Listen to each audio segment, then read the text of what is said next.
just dawned on me that you ain't coming back. I've lost my chance to see us find our way back. And in the end, amidst these trying times, I'll always try to find you. I'll lie to you to find the truth that you hold back. So stay with me. You know that I'll follow. I can't breathe. Together we'll fall apart. Stay here right in my arms, and we'll start again. So stay with me. Together we'll fall apart.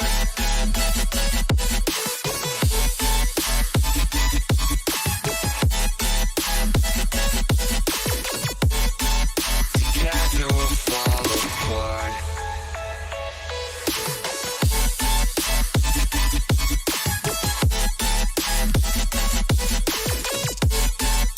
Together we'll fall apart. We'll fall apart, I know that we're a mess. And I know that you're trying your best. And you're calling me to over dramatically talk to me. And it's so funny, you're all I wanted. And I can't talk, want you out of my life, so say none. I'll wait for days if you ain't one. I'll say none. So stay with me. You know that I'll follow. I can't breathe. Together we'll fall apart. Stay here right in my arms, and we'll start again. So stay with me. Together we'll fall apart.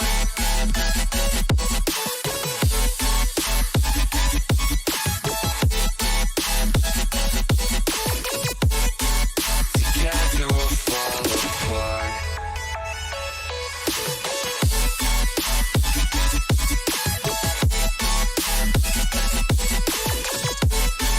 Together we'll fall apart. Stay here right in my arms, and we'll start again. So stay with me. Together we'll fall apart.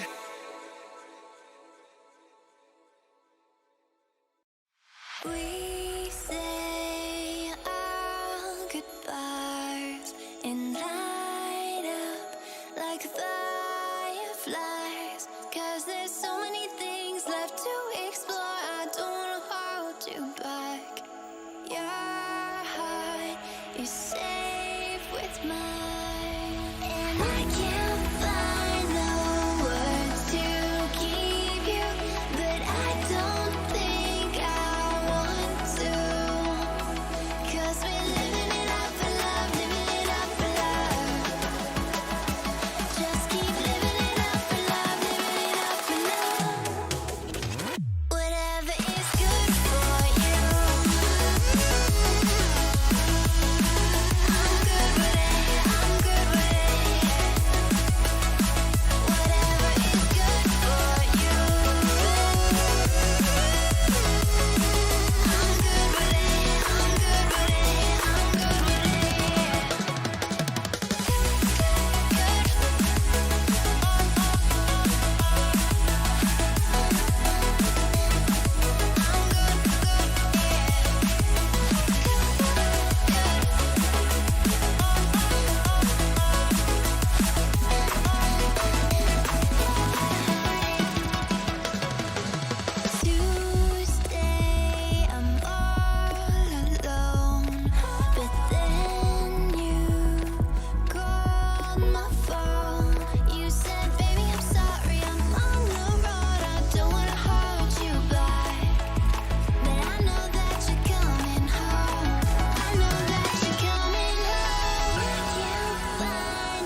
need some headphones, bro.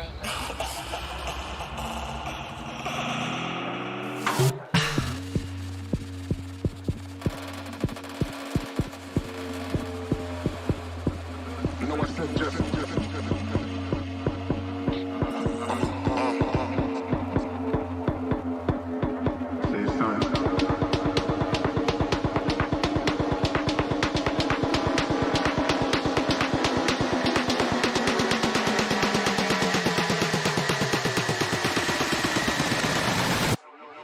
You know I said just.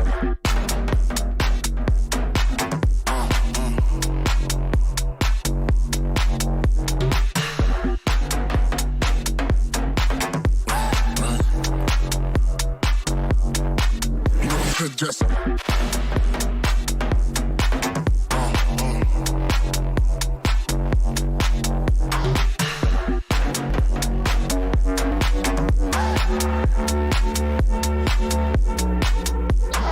Oh man, you need some headphones, bro. you know I said just.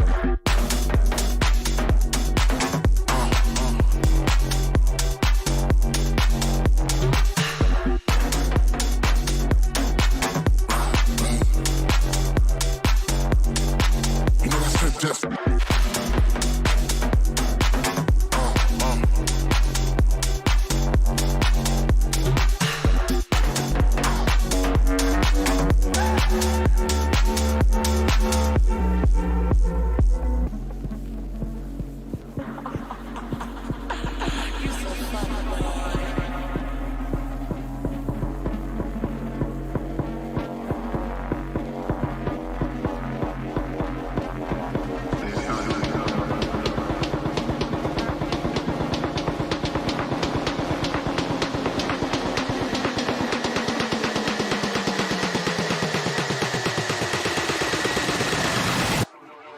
you know I said just.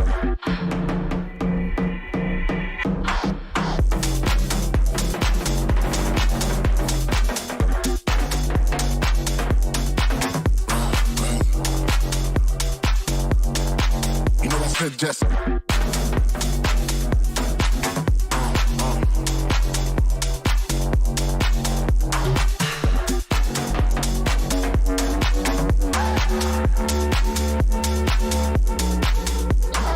Oh man, you need some headphones, bro. You know I said just.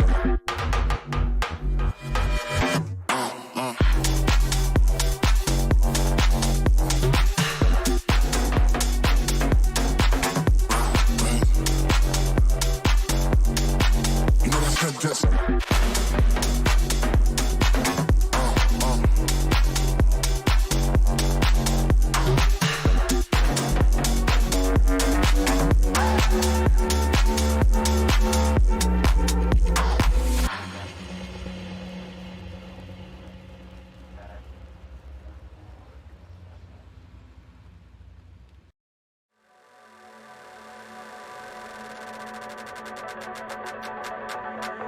It don't matter where we go, it don't matter where we stay tonight. 'Cause when I'm with you, yeah, I know everything will be alright. It don't matter what we say, it don't matter how we make things right. 'Cause when I'm with you, yeah, I know everything will be alright. When I'm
Hello, everybody, and welcome to the amazing Season 2 of Spate Championship Series.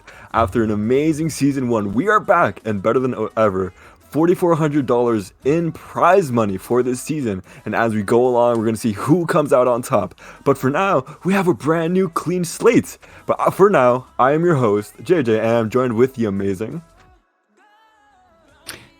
The amazing, the wonderful, thank you very much there, JJ. The amazing and wonderful JJ, of course, and I will be the amazing and wonderful Biggles next year. 4.4K, that's a great amount of cash. And I like how you slipped out a clean slate here for the Spade esports there. Getting on the flow, but we'll have Allmax versus the Throwback. Best of 5. Looking forward to this one. Yeah, it's going to be an amazing match. You know, Throwback being a team we saw a lot in Season 1, but of course, we don't know how things are going to turn out against these newcomers in Allmax. Two very interesting teams who are going to be going at it. Who do you have taking this team, this game, Biggles? I have absolutely no idea, my friend, on any of this. So I'm on the fence, 50-50 on either way. You know, once again, even if there was teams that you are familiar with, we'll go down to the match at the moment. But how about I give you that answer in under 5 matches to go, or 4 matches to go, perhaps, or 3? Anyway, Yeah, let's get the season cracking off. Welcome along, everybody in the chat too. Great first match. You know, on Throwback, we have Scythe, Cat, and Tilly. Allmax, we have Poke, Nixium, and Zap. You know, Allmax not being too familiar within the scene, but a lot of talk around them. Poke being very deep into the B scene, and we're going to see what he does here. Already in the air, passed down back to Zap, but intercepted by Tilly. Now going down the pitch, it's just an open net there, and that's going to be the first goal of Spate. You know, Season 2 rather, goes to Cat. Just like that. That's, yeah, where it all goes pole-shaped, isn't it? And then couldn't quite chase the ball down there. Cat did, of course, because cats and balls, they love them, don't they? And Cat, yeah, they do. Of course, love getting the first goal there for the Throwback. Allmax have a couple of reserves I saw on the roster. Throwback don't, so it just seems to me Allmax a little bit more preparation. But then again, scoreboard will be the dictator of his game results. Scoreboard almost going even. What a shot by Zap there. But staying on the offense, next thing we're going to try to keep it in the box here. Scythe, touchdown, going on the field. Zap waits, pops it up, bumped by Scythe. Cat now on the ball. Nice needed save, just seeing what he can do with this ball here. But Poke, ooh, what a pinch.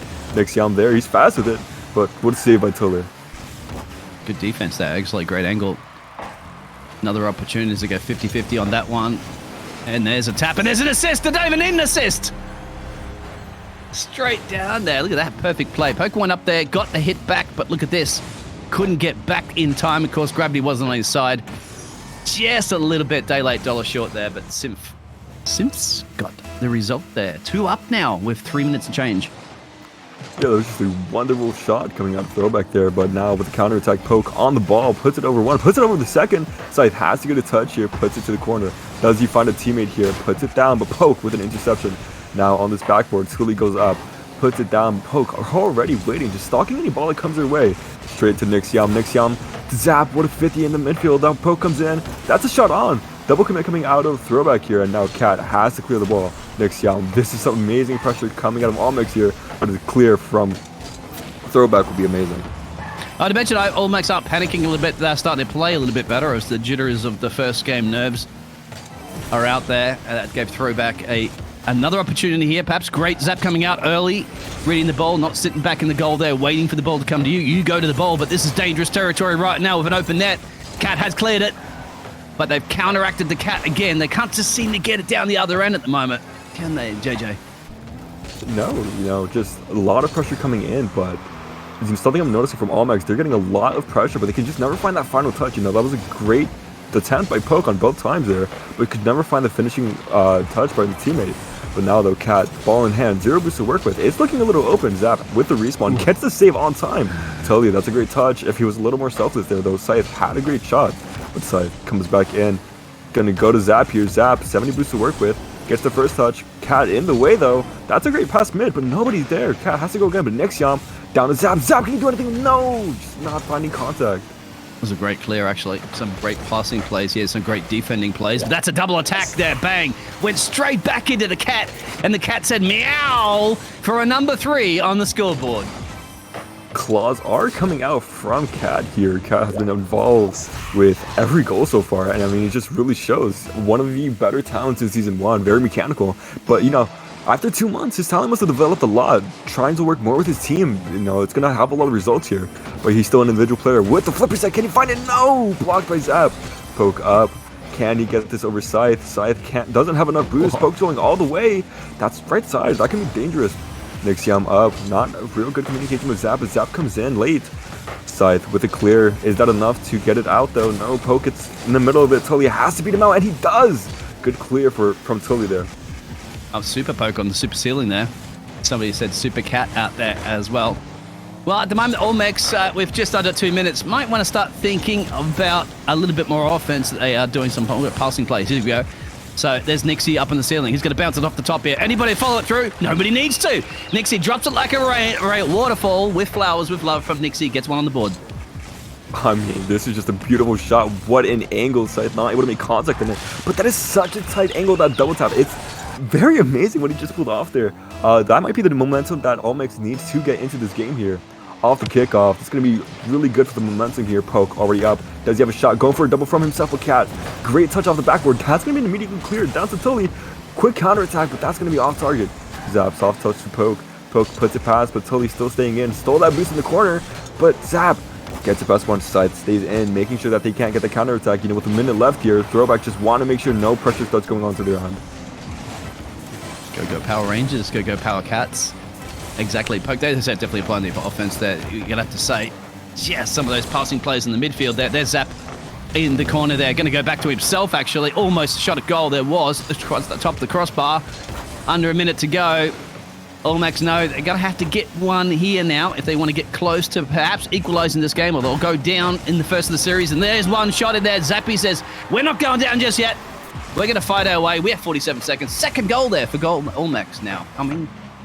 Eventually crawling way back in there, courtesy of a Poke assist. That was just great teamwork. Poke, especially with that play there, jumped from midfield, reading Scythe's touch, and just gets the block. Zap waiting in the perfect spot and just gets the ground pitch top left bins. That's exactly what you need if you want to catch back up here. Now that with 40 seconds left, Poke on the ball. It's going to be in the box there. Shouldn't be too dangerous for Cat, but Zap comes in quickly. Fast as lightning, Zap puts it in top left once again. I couldn't even see that. It was as quick as lightning, isn't it? All I heard was the flash and then the crack sound into the back of net. Good job. Somebody says you believe in Poke, you believe in Zap. We have a game. Just like that, All Mechs scored the last 3 goals. It looked like it was going to be a runaway at the start of the throwback, but of course the team say the clock is on our side, and that point it was. Almost 3s on the clock across the board, 30 seconds to go. All Mechs really pulling it through here, as you said. It didn't seem like much of a game, but in the last 90 seconds, they really brought it back. And now with so much momentum on their side, they can take game number 1 before we even hit overtime. Though Throwback want to get this goal in. 13 seconds left. Cats with a shot. Zap has to get the save here. This is going to the left corner. Nixiam, first touch. 60 boost to work with. Stopped by Tully. Tully now looking for a pass mid, but Zap, great first touch. Can he keep going all the way? Nixiam comes in. That shot on target. Time till there. 1 second left. Nixiam puts it in. Brilliant play, wasn't it? That's just speed right there between passing play. Got a little tap on it. Cat couldn't quite get it in time there, as well as the defend. Even Syfy says, I'll just slam it in there anyway. It's going in at this point. But there we have it. 1 second to go. This is going to be a miracle shot, and it's, if anything that Throwback could do to bring it to an OT, they won't be able to do it. All Mechs come back from 0 down to go 4-1 up on this one. That was an amazing comeback out of All Mechs there. The first 3 minutes didn't matter to them at all. It's conceding 3 goals, but the latter half is where they really came to shine through. Just getting 4 goals in quick succession, just really putting themselves back on top, and that has to feel very bad for Throwback. If you just think about the mentality heading into the next game, you had it within your grasp, and you just threw it all away. So they really need to just make sure they keep their composure and just stay solidified. They can't be too confident. They were too confident. Their egos came into play after we have 3 goals. This is our game. No worries at all. But it came to bite them in the end. We've always seen it, haven't we, in all sporting events as we get ready for our round 2. We've seen it before in sporting events when teams, in basketball, football, and baseball and all that, when teams go up in a series and they're going to be washing it away. Teams come back and sweep it. So that's why you never give up in any game, even if you're down 3. And there's your evidence of that one by All Mechs coming back. Throwback are going to be aware of that one, so let's see how they handle game 2. Now heading into game 2, that ball's going to go straight to Tully. Tully is going to do something fancy with it. So much boost to work with. Puts it past 1, 20 more boost. Can he get the dunk here? He does! But it just heads into the corner. Now though, making sure the pressure stays. Scythe tries to come in, but Nixiam won't need to clear. But Tully finds the boost, finds his footing. Can he find the goal here? No, but puts it to the corner. Poke, what a wonderful clear. That's going to go all the way down. This is going to be a pass down to Nixiam, but just can't find connection. Though not to let the pressure die down. He comes back in, looking for a touch. Is the teammate there? Cat gets it clear, but Nixiam already waiting. Doesn't find contact. Poke needs to make sure that no one from throwback can get a touch there. He did throw at the Cat. Cat's throwing it back up the other direction there. It's popped back down there. Dangerous. They're going to have to come back and defend here. Unfortunately, they couldn't get back there in time. Nixie will continue the rampage from the All Mex at the moment, making essentially 5 in a row from the previous game. They get one up in this one. Nixiam just a great double off the ground, really putting a lot of like thrust behind the ball just to speed it up past the defender. But throwback, you have 5 unanswered goals here. You really need to start putting All Mex into check here, or else it's going to be all said and done. You know, you don't want a sweep to come out from All Mex, so you just really need to throw it down and keep yourself composed. Tully, that's a great pass middle. Nobody ready, but Zap coming in to take it for himself. As Scythe has the ball here. Scythe been a little quiet all game. Can he do anything for his team here? No boost to work with though. Nixiam down. Poke gets a tap in, but Tully trying to put it out. Nixiam, that's a great stop mid. Zap just a little bit too much spin on his car there. Can't find the shot he needs. Now though, Poke, can he find someone? That's in the box, but no one there. As Eminem say, Ksh, attention please. Can the throwback please come back into this one? So we'll see if they can. First time I've ever used that reference before in casting, but hey, it's a new series, it's a new day, it's a new game, and it's been an entertaining one at that. Welcome in the chat. Yeah. I'm reading the chat, don't you worry about it. When we get my eyes off the screen there for a second, and I appreciate everybody in there supporting your friends, team, family, the ball, the cars, anything. Cats in there. Dangerous territory. They had to sit there for a little bit, try to bring it down the other end. You want to clear of all clears, but the problem is when the clears are going straight back to the All Mex, they get this ball possession control again, and it's forcing throwback on the back leg. That might be a goal there. What a wonderful save coming out of Scythe. Just really working miracles. Don't want to go down 2-0, especially after having 4 goals in the last game out of nowhere. They really need to make sure they just keep the lead at 1 and start bringing it back slowly. But Poke, I mean, that double was nearly insane. Just bounced on front of the line, but unfortunately didn't have the proper angle. Zap, though, has boost and ball to work with. Tully coming in, just flies over it. Airplane going everywhere except towards the ball. But Zap just making sure to go all the way with it. But Poke coming in, interrupting his teammate. Oh, Nixiam nearly with a great shot, but Cat with a heroic save. Oh, Cat's got to not just do the saves, Cat's got to get the scores. Take the Cat out of the cage, essentially at the front, wasn't it? And get Cat fired up, of course, get Cat meowing, get Cat scratching for a goal. And this is a possibility, opportunity, but don't worry about it. Sips there. The Sips the scores. They're back in it now. First time in a long time, really. Now Throwback have come back, but when Throwback scored before in the past, my friend, they've got 3 in a row. See if they can continue this momentum there for Sip, of course. If he's got an Argentinian flag, then, well, we all know who won the World Cup, don't we? Of course, he's going to bring it back here. Be the GOAT himself. Scythe looking a little bit like Messi this game. Already has 4 saves and a goal for himself. Really putting Throwback on his back right here. He's going to throw it back himself right there. But now, Poke with the ball. But Tully there to get in the way of it. This is going to be a flipper set. 7 boosts to work with. That's a pass down to Scythe. Scythe, can he find a shot? No, pre-flip nearly working in his favor. Cat, first touch, but Poke there to get in the way. Scythe keeps it in the air. Can he get to it before All Mex can? Zap with the demo.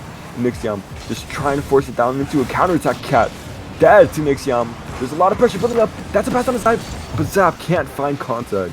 That was a very important clear as well. Massively important clear there for Throwback under that pressure. Cat's missed it. Both team members have missed it here. Very dangerous because Poker's going to slam it on home. He poked that ball into the net and gives him a 1-up on the scoreline. I was about to tell you there, JJ, I think the next one to score this game is going to be very close to the victory for game 2. Yeah, 86 seconds to work with. Tully just having an unfortunate redirect back towards his own half, hoping for a pass back, but Poke just so quick with it, he just gets there before anyone from his team can. Scythe, though, looking to do it himself again, and he quickly does off the kickoff. Scythe brings it back, all tied up with 80 seconds left. That's a great run, isn't it? That's just a motivational boost. Look at that, nobody home. The door's left open, and you got burgled there, All Mex. Make sure you lock your doors next time, especially when Cypher's in town. Well, 1 minute 20, as you said. So let's go, 2 on the clock. It says go in the middle of the screen. We are going. Welcome along, everybody, of course.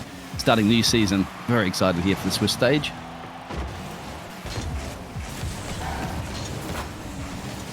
Biggles, with a minute left, all tied up here, you know, you've had a chance to look at both teams. And Chad, I want to get your opinion on it too. Who takes game number 2 as we start down this final minute? I'm hoping Throwback. I want to see a series, you know, go all the way to the end. At that point, that's what I'm going for. I never have favorites. My favorites are as entertaining as possible for a match. That's what I like to see. And this is a dangerous territory right now. Nobody's capitalizing on that. Ball's heading over to the big dragon statue here in the stadium. Not the year of the dragon currently at the moment, but it is the year of Rocket League. That's the ball's midfield. 30 seconds, as you can see, remaining on this. Counter-attack this. Oh! Just a little bit more to the left. And Cat's going to charge it down the other end here. And an opportunity. There's a teammate ready to pass it on in the middle. As they have a little town meeting in the corner there for Olmecs. Time to have a town meeting. Scythe, he has a chance to put it away himself here. Gets the flipper set. That's a teammate there. Cat can't find a shot. So he's going to keep it in. 2 seconds left. Ball can't touch the ground anymore. That's a great carry, but Nixion with the save. And we have overtime in game number 2. Shield. Yep, where's the soundboard? Wah, wah, wah, wah, wah. Overtime. Exactly. Everybody knows that Discord soundboard these days. Here we go. First to score. We'll take game 2 and bang. Oh! That was in and out. I'll look at the goal line technology for that one. But then again, it's been dictated. It's not a score. Certainly was close. VAR, it is confirming that's not a goal, but Zap nearly making it say, I'll correct it myself, but Nixion trying to find a teammate, but Tilly on that backboard waiting, coming off the ceiling, opting to carry it, looks for the 50 against Poke, Poke winning it out, but Cat just waiting there patiently as the ball comes down to the blue half. Cat, though, being dangerous, that's going to be a shot, but just wide from Scythe. Scythe not able to find the target there. Nixion, no boost, gets a 50 out, Cat waiting, that's a shot, that's it. Throwback take game number 2. What a shot from Cat. Absolutely amazing. I was surprised. Yeah, you know why? Because the sunlight, the sunlight's starting to come down a little bit, and the cats come alive at night, don't they? They're nocturnal. They sleep during the day, but they didn't sleep during this match. Throwback come back on this one, so we have a series tied. What was the big difference? Do you think? Is it just that late comeback from Throwback? The difference between this game is just Throwback was playing a lot more composed. If you look back at game number 1, there wasn't a lot of coordination from them as they just underestimated Olmecs towards that second half, allowing Olmecs to just be able to come back, you know. But heading into this game, especially going down 0-2, Throwback just really found their footing and really started talking to each other and communicating. I mean, Scythe as well. Another big component in this game is just Scythe. Scythe really stepped up for his team. And so the culmination of just focusing and getting your star players out there, it really put Throwback on the right track for this game. You know, to mention the Olmecs did play pretty good with a couple of goals between them. Nixie and Pole are dangerous weapons of mass destruction in a car here in Rocket League for sure. So, all-important Game 3 is right here, right now, on the Spate Esports. Who will win it? You'll find out in 5 minutes, or maybe more in OT. Lots of Rocket League to be played, lots of amazing Rocket League to be played, as if. But Cat, with an early demo onto Poke, trying to start this counterattack, pass back down to Poke, though. Is anyone going to be in the air for this? Cat finds Tully. Tully trying to find the control on this. Gets a 50 with Zap, but Zap so strong with it. Nixium coming in. Gonna put it high. Does he find a teammate? He's gonna go in the corner here. Cat gets the boost. Gets a good pinch off the wall. Puts it over 1. Now Tully's there for the shot. It's gonna be in the corner. Can Cat do anything with this 11 boost to work with? Now Nixium, though, is not gonna let it happen. Going down the other way. Zap is there. That might be a shot, but just wide. Both ends of the court are brilliant plays from both the teams. They're just trying to find the spacing, aren't they? The teammates are there to pick it up. Just a little bit off, just a little bit inaccurate. But if you do passing plays like that all the time and every match, I guarantee you will definitely get some goals in. And I like to see this teamship working. Of course, you win and lose as a team. Not one individual player here can make all the difference. It's got to rely on those. That's what it's all about, isn't it? Getting your teams all fired up there. Getting those demos out there. Didn't like Cat. Nixie took care of Cat there for a second. But has it done anything? No, because Cat's back on the ball. Cat trying to get it all the way to his team, but Tully trying to keep it in. Scythe now with his touch. Does he find a shot here? That's going to be bottom right, and it just goes in. What a precise shot from Scythe. It's difficult in those corner angles, isn't it? But Scythe knows where to hit it. Look at that. Slow and steady wins the race sometimes. Bang. Zap, million miles an hour, couldn't get it. Even if he did, probably would have assisted the ball into the net. And there you go. So throwback continuing this momentum right now. And if Olmecs, I do believe that Olmecs going to be looking for a stop on this one, put themselves a 1 on the scoreboard as well for game 3. Oh, that's a beautiful pass down. Is that going to be an early one? Oh, double save coming out of Olmecs. Now, having to come back from this 0-1 lead out of throwbacks, that's going to be a great bounce. Zap's going to be able to come in here for a shot. Puts it low, but Cat reads it. Now, Poke using his momentum to toss it high. Totally going to find the read off the wall. Demo coming out on that goal line, though. Can the pass come out here? Zap just pushed a little too much. That's going to be a counter attack coming out from throwback here. Now, side. Down to Cat. Down. Cat going for a carry, but can't find it as he gets bumped in the air. Yeah, great demo actually before. You saw there, good teammanship. Just that nobody could get the connection on the ball. Also great defense. Great plays between these two teams. You can flip a coin right now. I would have said they're both even Stevens in this match, even though the scoreboard is a little bit more in favor of throwback, but with under 3 minutes to go on this game, plenty of time. And look at this play between the teams. They're doing brilliant. You got Cat, Poke stepping up there. The Nixie's on top of it, flying Skyborn right now, going to drop it down. Anybody to follow Nixie through? No, go straight back into throwback to clear it. Try to clear it down the other end, but they still have the ball possession at the moment. But Cat's just broken that party up right now. Going to charge it down. Dangerous territory. Sifra's going to follow it through. Being broken up play there by Poke. And now the counter attack right now. Pass to his teammate. Oh, a little bit straight. Would have got it. Olmecs are trying. JJ, what a match. As you said, even Stevens here. But this is nothing Disney Channel related, as we have pure warfare coming down, as Olmecs able to bring it down as Zap getting the pass from Nixiyama and just open net all day.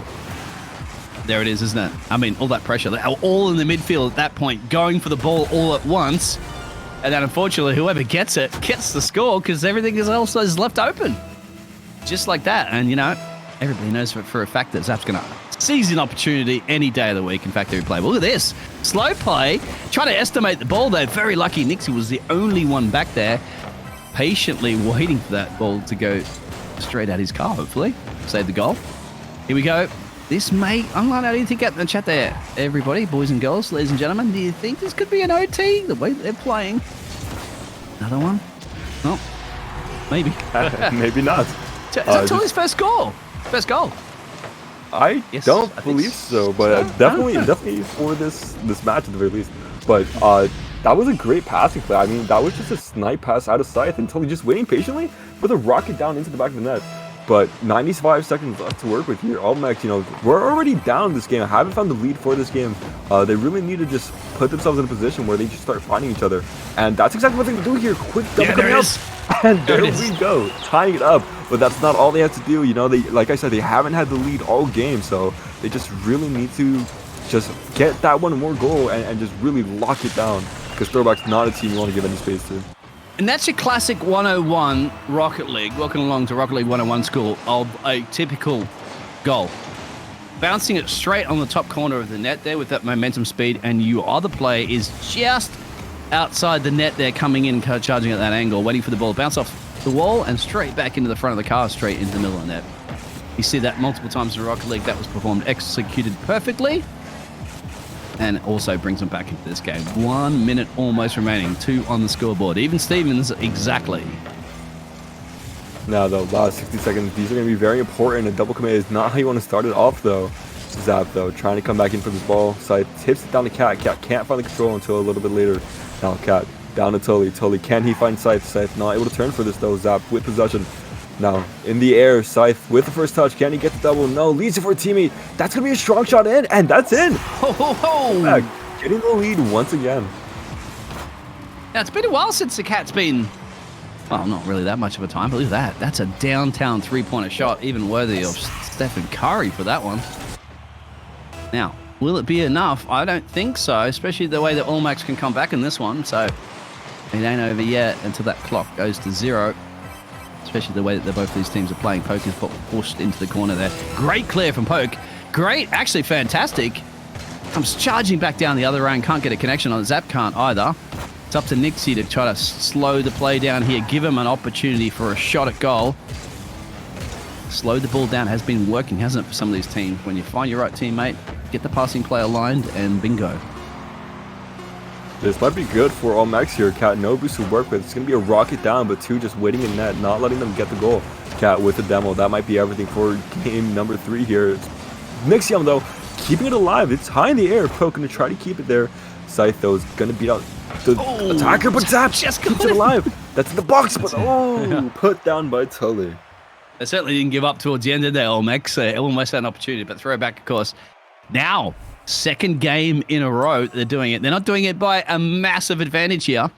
So it will still be a very close game, but yeah, big difference. Cat stepped up there, of course. Look at that. They're sharing all the goals. They're sharing some of those assists. Couple of saves. Great teamwork with throwback. They've really just found their playstyle since game number one. Game number one, should have been theirs, all things considered, but Almex deservingly brought it back. But just heading into games 2 and 3, it's been very close. If Almex wants to come out here, they really need to just stop double committing with each other, and as well as communicating when they're going to be in position for a pass. We see a lot of great passes coming down into midfield, but second man never really being there, so they just really need to find the timings, because the mechanics are there, the shots are there, but they just need that follow-up potential, and that will really just secure the game for them. Well, if anybody wants to secure a game right now, Olmecs need to get this win. And throwback can send them packing, essentially, in our first series game. So that's a little bit more for throwback to have a little bit of relaxation, knowing that advantage. But I would say, well, there it is. I have to relax. Not relaxing. Tully's not relaxing. He wants to send them packing immediately with that fantastic opening play. Yeah, just being on match point, you do not want to get your foot off the gas pedal here. You want to just keep on going until you find it. And, just a great double starting off. Now, Cat with pure possession here. Poke coming in for a 50. But Tully already waiting. Just great spacing coming out from throwback. Any 50 that comes out, regardless of the result, you better expect a member there. Cat, though, nearly with a nasty redirect as Poke just carries high into the air. Tully with the 50. Now, bouncing it into the corner. Nixium's there. 50 was to work with, but Cat just gets in the way of everything. Yeah, they're sitting in their corner at the moment too. Olmecs need to break it out like that and start immediately applying that pressure. I would have to say, after, thinking to the Olmecs, if they're talking to each other during that break there, going, okay, we have to win or it's go home. And that's dangerous places. I've got massive, nice bounce there, can bring it, but then straight back to Cat. Those dangerous shots off the ceiling that drop like a stone are very difficult to defend. And immediately Olmecs have to come back here and apply that pressure. And they're going to try to continue to do that. They are the ones that need to start scoring again. They're capable of scoring 4 or 5 in a row like they did previously in the earlier game. So don't count them out yet, but don't count all your chickens at once. And just like that, Zap didn't count all his chickens at once, mate. You just count one at a time and they get their first score in game 4. That was just great out of Almex, just opening it back up. Saw one defender and I was like, I'm just going to get rid of it for you. And, hopefully not missing, finally coming through. Zap able to open that in.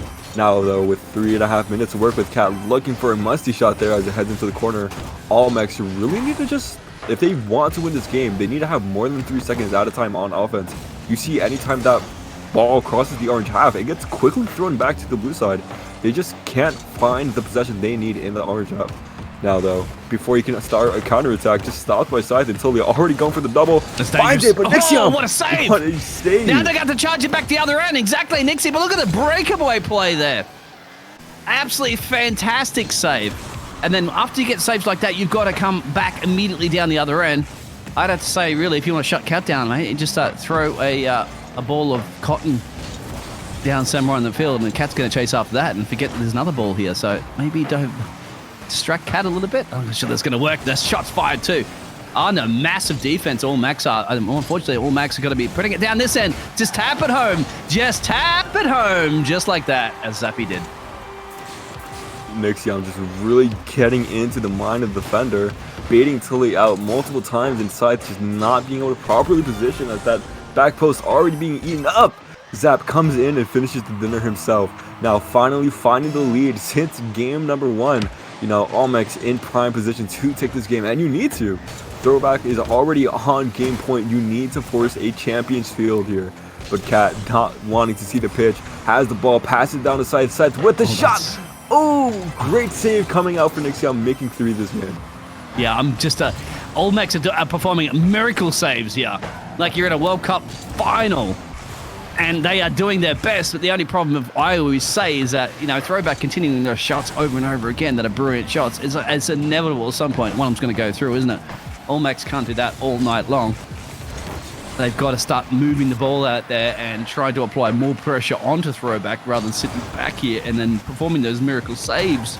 Because they need a couple more goals here to, perhaps feel a little bit more secure to bring a Forza Game 5. Because Throwback, of course, have the edge still in this series. Look at that. Another great attempt that's just a little bit missed. Sifter's going to charge this ball down there. And this is the offense that needs to be applied. Now, actually, Sifter's brilliantly saved it. And if anything, now forces Allmax back on the defense. Nixiam, I mean, he has been a masterclass goalie this game, having 4 saves, double coming out for Poke. Oh! Thankfully, that goes in very close. But Demo's coming through, and a goal is a goal. Nixie looks like he's playing with his food for a second. I'm like, we've all seen those moments in sports, haven't it, when you're celebrating a little bit too early and something goes pearl-shaped. It's kind of like one of those missed dunk shots or whatever, but thankfully that didn't happen. They are now have a little bit of an insurance goal, but I have to say we've seen in the series, haven't we, so far, any team is capable of scoring 2 or 3 in a matter of seconds, so it ain't over yet, unless you get about a Brazil on them, maybe. It might feel safe at that point. I mean, yeah, Throwback had it happen to them. Let's see if they can do it here in game number 4. Can they get the quick goals they need to take this series away? In this Swiss stage, every win matters, and for sure, winning game number 1 has to feel good. So, Throwback, you have a chance here. Can you put it away? Zapdo doesn't want to give it to them. Great pass to his teammate, but stopped by Cat. Now Poke down past 1 as it goes back into the hands of Nixiam, keeping the counter attack going. As Cat can't find a clear, Zap has to be out too. Does so beautifully. That's going to be a free shot for Nixiam. Oh. And that will probably be all she wrote. Breaking down the defense immediately of Throwback, because you think Throwback is just charging at it in like a desperation to try to seal the deal on this one, or at least bring them back into it, because the way All Max are playing right now, they want to force a game 5. They don't want to go down right now. And this is great entertainment. Of course, I want a game 5. I told you that from the start. I want it always to go down to the wire. I want quadruple OTs in game 5 if we need. Unfortunately, we do have other matches going on at the moment. And yeah, it seems to me right now, Throwbacks just yield this one and say, okay, yeah, all right, guys, we're going to go game 5. So let's have a little fun. Hey, you wanted entertainment. Are you entertained? Shot after shot coming out of Allmax, looking very quiet these past 2 games, and out of nowhere, kicking it back into high gear. Definitely forcing this game number 5 here. Throwback just really needs to talk to each other and see what went wrong in this game compared to the other ones. Oh! I was about to say, JJ, it's you don't want to, if you're gonna concede a victory, okay, fine. But what you want to make sure you do is get the final goal, because you're gonna have that momentum going into the next match. And Cat just proved the fact that they're still a force to be reckoned with, of course, into the final game 5, which we are assuming, of course. We shouldn't be assuming it, shouldn't we? Because 3 goals in 16 seconds, yeah, mathematically possible, but whether it's realistic. I mean, if they want it to happen, they have to score right now. And there goes the chance. There goes the chance. No matter what you do, that's game number 4. So we will be seeing Championship Field here, but I wouldn't have it any other way as Poke. You said you need to have the last goal. Unfortunately for Throwback, that won't be theirs. That's a bit of a stinger, absolutely. Because I think that's going to be a great momentum boost. Now, Throwback have to go, let's cool, calm, and collective. We won games here. We just, we were up in the series. Okay, fine. It's a game 5. Both these teams are very capable of winning the series. It's going to be absolutely fantastic. I know out there in the chat, cats are meowing. Game 7 we go. Well, it's a best of 5, so we won't go to a game 7, but I bet you even if it was a game 7 series, it probably would go to that. Any picks out there, please? And of course, if you are enjoying the Spate Esports firing up a new season here, please give us a bit of a follow out there. It really supports the fantastic team and league. And sign up if you love Rocket League. Yeah, opening qualifiers are going to be next week after this main event. So if you like what you're seeing and, you're thinking to yourself, man, these guys aren't the best. I can do better. Prove it. Put yourself on the field against these teams and have your chance at this $4,400 prize pool for Season 2. But unfortunately for you, you are not on the field right now as we have game number 5 between Allmax and Throwback. I feel like that all the time, don't I, JJ? I'm sitting there going, yeah, I can do better than that. I'm like, no, I can't. That's the reason why I'm up in the casting booth. I'll let them do all the hard work. Welcome along. This is it. Game 5. So whoever wins this one wins it. 4.4K up for grabs. I'd be giving everything I possibly have. That's a nice bit of chunk of change in your pocket. I could buy so many controllers with that. I mean, if you play Rocket League at all, you know how many controllers we through. You know, we just shoot through every single month. A lot of players replacing their gear like Is that not because every you're other day. getting angry and throwing it across the room? I hope not. I mean, I've done that before in the past. No, it's just because, you know, as a player, I'm so amazing. In fact, I'm just too good for my controllers, and they fly by themselves because they feel unworthy. There you go. But anyway, you know, in tough times, any money's good, and they'll help you get some nice stuff. And maybe you just want to, like, you know, take your family out for a vacation or anything like that. Buy your brothers and sisters some presents, nice presents. Christmas is that. Yeah, well, I'm not even halfway through the year, so don't worry about Christmas presents yet. Birthday presents and so forth and so forth. But first of all, you've got to perform all your magic in the multiple matches to get to that. But I would never let money. Money's always a little bit of a motivation, but really, at the end of the day, winning together as a team in any event, whether it's free or you get a reward at the end of it, the reward is winning as a team. That's just the best feeling you ever have. Winning a championship. Yeah, I mean, winning is a great motivator above everything. You know, bragging rights and just feeling good about all the work you put in through. Just really, you know, proving its worth. We see who is going to want to win it all here. As you know, 3 minutes left. You know, it could be anyone's game. The next goal that goes in could be the only goal that goes in game number 5. So we just really have to see who strikes first. Now on this orange half, Cat's gonna put it towards the blue side with 30 boosts. Gets a 50. That's right on the line there. Tully's so quick with it, but just bouncing all over. Who's gonna find a good touch? Cat down to Tully. Tully's gonna put it onto the backboard where Cat comes in, but Nixiam with a touch to put it out. Now great counter attack coming from Almex here. This is gonna be the fast one they need. Fast break coming in as Zap gets the touch. Is he gonna find the double here as Cat comes in, denying him of it? But Poke says, I want to keep going. But Cat, so ferocious as always, just not gonna let him. Yeah, I think you're right. Like, the first goal might be the actual goal. Dangerous! Danger, Robinson! Oh, it's on the line there. Got to clear it. But it's been like a ping pong match, isn't it? Everybody's just kind of just chasing that ball down. No real strategy or structure at the moment, isn't it? It's first collect, get the ball. Possession, it's just 50-50, switch all over the place. It's just like you're getting a whole bunch of like random mice into a little field there and find a little bit of cheese and see how they're going to just squabble their way. It's been like that this match. As soon as you start getting a little bit of structure organized between the teams there and start doing your placement, and yeah, perhaps this could be it. Now, Poke's kind of charging down the middle. He broken away play again. Still scoreless. 2 minutes to go. This is going to be down to the wire, JJ. Of course, it's been a 50-50 all series long, so I'm not surprised that in the most important game of the match so far, it's been so even until the very end. As time starts, you know, just ticking down, a lot of people are going to just have to really prove themselves and see what they have in them.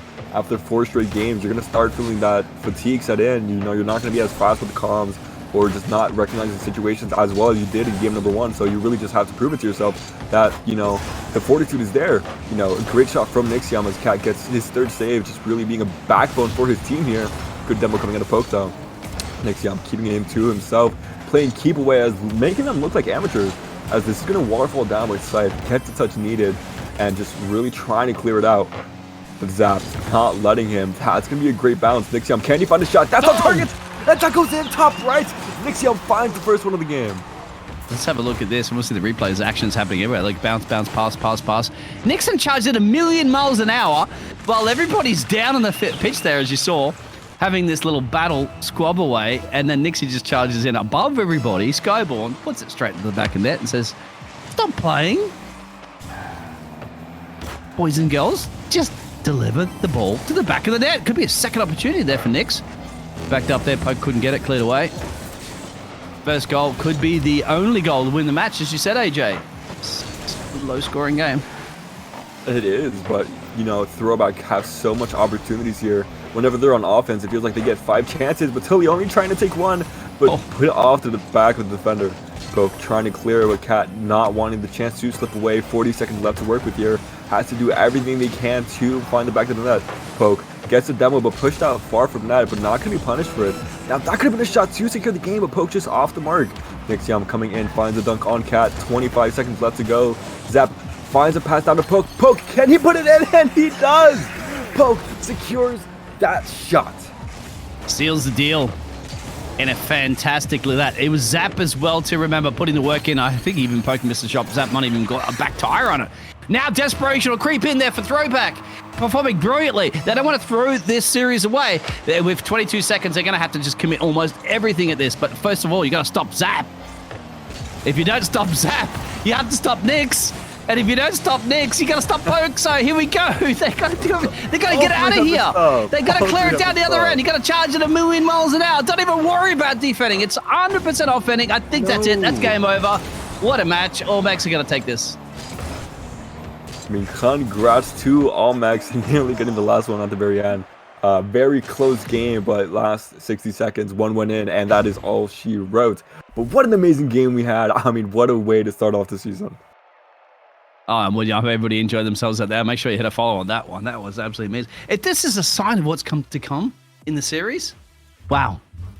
I mean, I'm going to get my popcorn ordered like 3 hours earlier, so I'm going to get a chance to even go to the microwave and pick that popcorn, come back at the screen, because this is action all the way. Been fantastic, JJ, and of course the fantastic crew here at Spate Esports to allow me back in the booth. I will have to disappear, but you'll be in the friendly hands, of course, of many other fantastic casting crew here this evening, bring you this fantastic entertainment and all the other brilliant teams. I'll have to watch this one back later, guys, because I'm looking forward to it.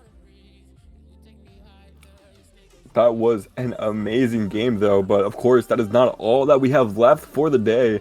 Coming up in the next round, we have X13 versus Spate Esports, and as you can see, if you just look at the Twitch channel you're watching, it is the home of our roster, so we're going to see who brings it out in this round 2 high match. But for now, All Max versus Throwback. Congrats to All Max taking in Game 5 in a convincing fashion, but we will see you back in a little bit.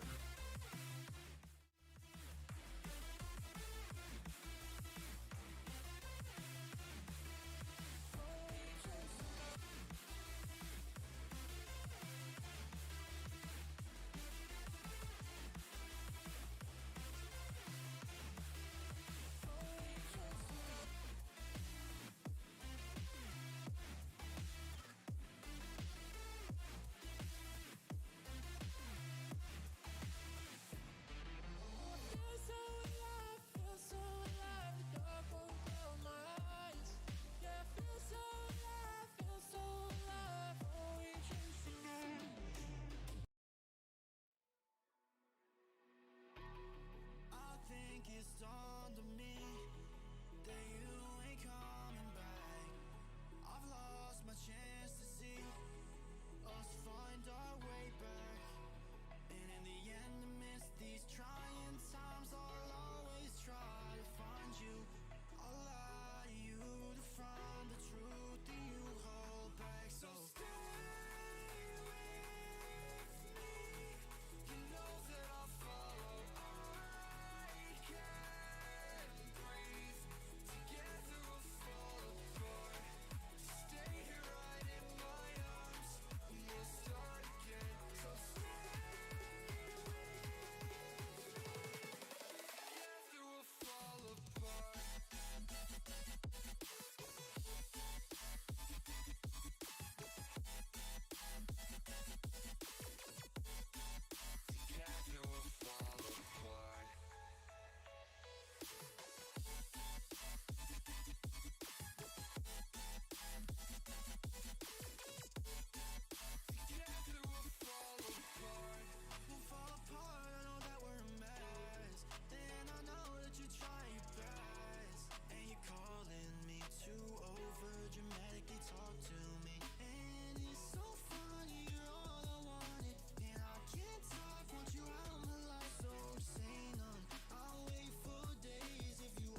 Hello and welcome back to the Spate Esports Twitch channel. We're bringing you the first event of Season 2 of the SCS, the first event here. Already a fantastic Game 5 under our belts today. That one was won by Almex over Throwback here.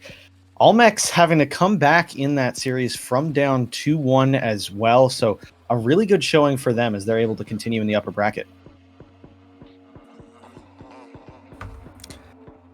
Just heading into this game, we have a really nice, high round 2 match in Spate versus X13. Spate looking a little bit different on the pitch. We typically have Phoebes, Molly, and Jerry, but Naya gonna take Jerry's spot for today. And in X13, we have Kyler, Drift, and Gababy. So we're gonna really see who takes it here today as we start off game number 1. Right underway here. Already in this blue half, that center is going to be put on. Knight making an impact already here, JJ. The substitute for this team, like you said, getting the first goal. I mean, yeah, Knight being from Lotus 8 Esports, just coming in for Spade, being a clutch king and starting it off nicely. First 12 seconds of the game, just linking up with Molly beautifully, and that's a quick one for Spade. Though there's a lot more Rocket League to be played here as Phoebes puts it down, but interrupted midfield. Knight with possession here, full boost to work with. Challenged though quickly by Gababy as Phoebes has to find a touch here. Down, but Kyler finds it.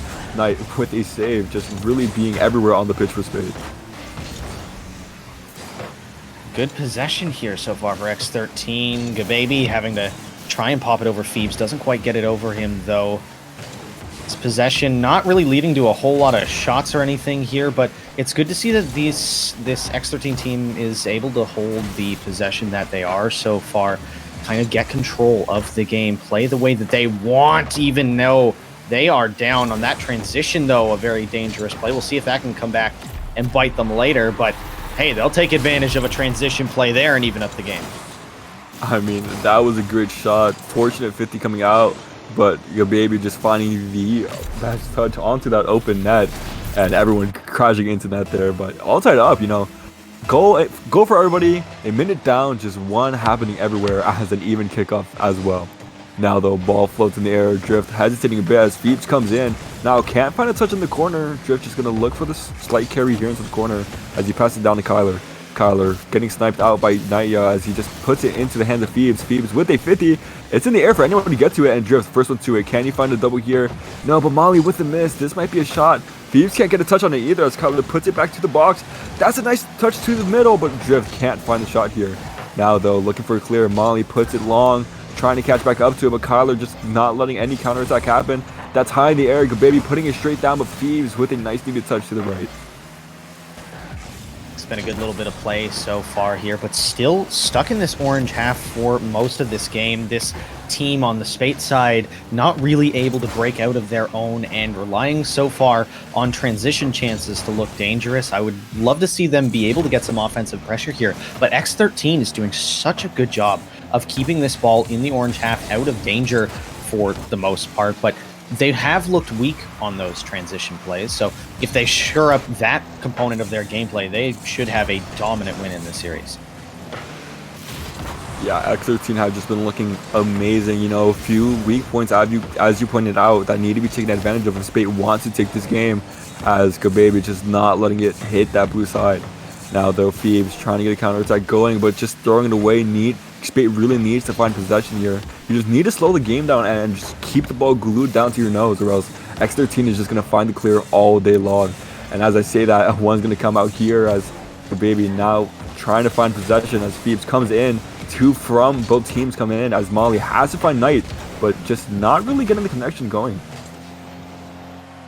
Yeah, we've seen approximately 25 seconds of possession this entire game from Spate, and they've only really created one shot when they've been on, quote, offense instead of in transition. Even though this game is tied, it's looking very uneven, and it seems like it's a matter of time before X13 is going to be able to put one through, but some space finally gathered. We'll see if this possession here for Spate can actually lead to a shot this time around. That was a great touch by Drift, just going a long way. But Kyler nearly finding a shot, cleared out by Spate though, as they finally are on this counterattack. Can they keep it going? Knight just trying to find the possession for his team. A miss coming out of a Drift. Now 2 on the ball for X13. Need to find it clear, but Molly has a soft touch to himself. Can he keep it going? Now Knight pops it over 1, gets it over 2. That's an open net, but no one there for Spate to finish off. Phoebes just 2 pushback as that third man. Now, a weak touch from Molly is going to be a quick 1-2 passing play coming out of X13. Knight with a nice touch high onto the backboard. But Gababy going for that touch. Knight, though, clears it over. As a Drift, just with no boost, has to find out what to do for his team here. Phoebe, that might be a great shot. That's a great pass down to Knight. And that's a goal coming out of Spate. And again, we've seen this before. Spate taking advantage of the transition plays to perfection. Knight with another one on the board, his second of this game. The second of the series for Spate, and somehow, even though they've spent a grand total of 45 seconds in the blue half here, JJ, they're in the lead. Yeah, and they'll get another one here off the kickoff as well. Knight with the hat trick. I mean, now increasing it to 40, no, not even 46 seconds. He wasn't even past the half line when he scored that one. Staying at 45. Spate, you know, they're just very quick with it. They're really good at just finding that 1-2 play. You know, sometimes it misses, but when it hits hard. As, you know, Spate just having that nail in the coffin with 45 seconds left. X13 really needs to pull off some last-second heroics, but Phoebes finding a great pass down to Molly. And, ooh, that's a nice pinch. That was going to be heading onto that back wall. Knight with a nice slow touch. But that's a good demo coming out. And, Kyler with a miss. That was the shot they needed. That would have put it back in game number 1, but that just didn't come through. Oh, if you're X13, this is a game that you think you should have won about 6 different times, that being one of them. As unfortunately, I think it was a Drift that just went right by that ball in a wide open net. And that's going to leave this gap at 2 after game 1. That shot going off the post, almost a third there in transition for Spate, but they won't find it, but they'll find the W here in game 1, taking it 3-1. And they continue to look incredibly dangerous in transition and have shown a lot of prowess and a lot of attacking nature when they've gotten the transition chances that they have. And they've always been able to make the most of what they've got in terms of possession. They were able to put on 7 shots in that game, more than X13, even though they were hemmed up in their own half for at least the almost entire first half of that game, if not the entire game itself. But they really were able to get those quick shots off a lot of the time, and that allowed them to get very quick pressure, and X13 just buckled a few more times than Spate, even under the amount of pressure that they were under. Also, props to the Spate defense in that one. They were looking phenomenal all the way through. Yeah, you know, defense is where they really shine. You know, regardless of the lack of offensive pressure that Spate had, they did have X13 in possession overall.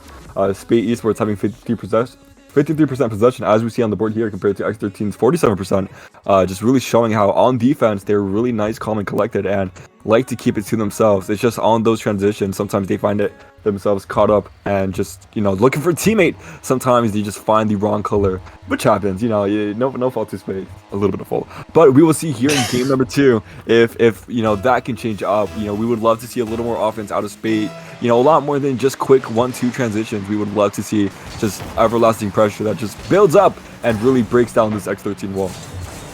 Yeah, we'll see if they can in this one. And one of the other things that I think that I can commend the X13 defense on doing, though, is when there was some of that quick pressure, at times they were really good at reading the ball in their own corners, getting to it way, way before Spate in a lot of cases, and not allowing them to use the corners to get passing plays off all that much, forcing them to go off of the backboard where they were playing good defense as well. So if they can, they really got to get that transition game down. But if they do, I think this offense is going to be deadly from X13. No, of course. That's not good, though. X13, as we've stated, there's been 6 different times they could have won game number 1, but the fact of the matter is, they didn't put those 6 chances away. And, you know, already starting off game number 2 quickly, you know, a nice opportunity just couldn't come to fruition as a miss came out. So X13, if something's going to really elevate their game, it's just their accuracy. They need to just move the ball to the left or right, depending on the goalpost that they're at, just 1 more inch. And, you know, there will be a lot more goal scoring coming out from them as we see a drift nearly putting it in, but Phoebes with an amazing save. That a great save to keep this game level early, not giving any momentum back the way of X13. You want to hold on to it for as long as you can, because X13 has looked dangerous quite a bit, as we've mentioned over and over again. They feel like they have their chances in the right places, but just can't quite convert. And allowing them to get back in this series, get some momentum going their way. This chaos in front of the net does not get by the defense, though. And once again, Spate able to hold on to this momentum and keep their offense going as well here. They've had a lot more offensive possession already in this game than we saw in the first 2 minutes of the last one, looking a lot more even in that regard in this game, although not quite able to create shots out of it the same way X13 was unable to last game. It's good to see that they can get out of their own end a little bit more reliably here. X13 though has a chance to find a goal here as Gababy looks for a shot. It's going to be crossbar, unfortunately. But now quick clear. Molly with an open net. Does that go in? Barely, but yes. Great shot coming out of Molly from that transition. Yeah, key word there, transition. Once again, a whiff in the center from X13, going to allow for that open net. And it finds its way through, halfway through this game, 2:30 left on the clock, and the 1-0 lead once again back with Spate Esports. That one going through, though. 3 players whiffing on that one all at once, and Kyler going to pick up a little bit of a freebie here. You know, Kyler, even if he was looking for a pass, fortunately it was on target. So with 2 of his teammates missing, even with an orange trail, it was not enough to get a save on that ball. But, you know, a quick one in for X13, getting them on the board, tying it all back up. We will really see what happens in these next 2 minutes. Spate, though, very big on transitions, which is a good thing, you know, in all honesty. As long as X13 don't really counter it, don't talk to each other, and notice what we're noticing up here in the booth. Spate is in prime position to take the series overall. So X13 just need to really find an answer if they want to contest this Spate Esports team. Phoebes with a double flip reset, puts it over Gababy. Can you put it over Kyler? No, Kyler now with possession. Has to beat out Molly. Can't do so as Nightya is going to come in here for the ball. Gababy, can he beat him? No, but gets the demo on his way out as it's going to go down. Phoebes now with the ball here. That's going to be a good shot on, but Kyler with the save. Now things are heating up in this blue half. That's a shot out, but Gababy with the save. And the demo comes out, and this might be the space that X13 needs to get on the counter attack.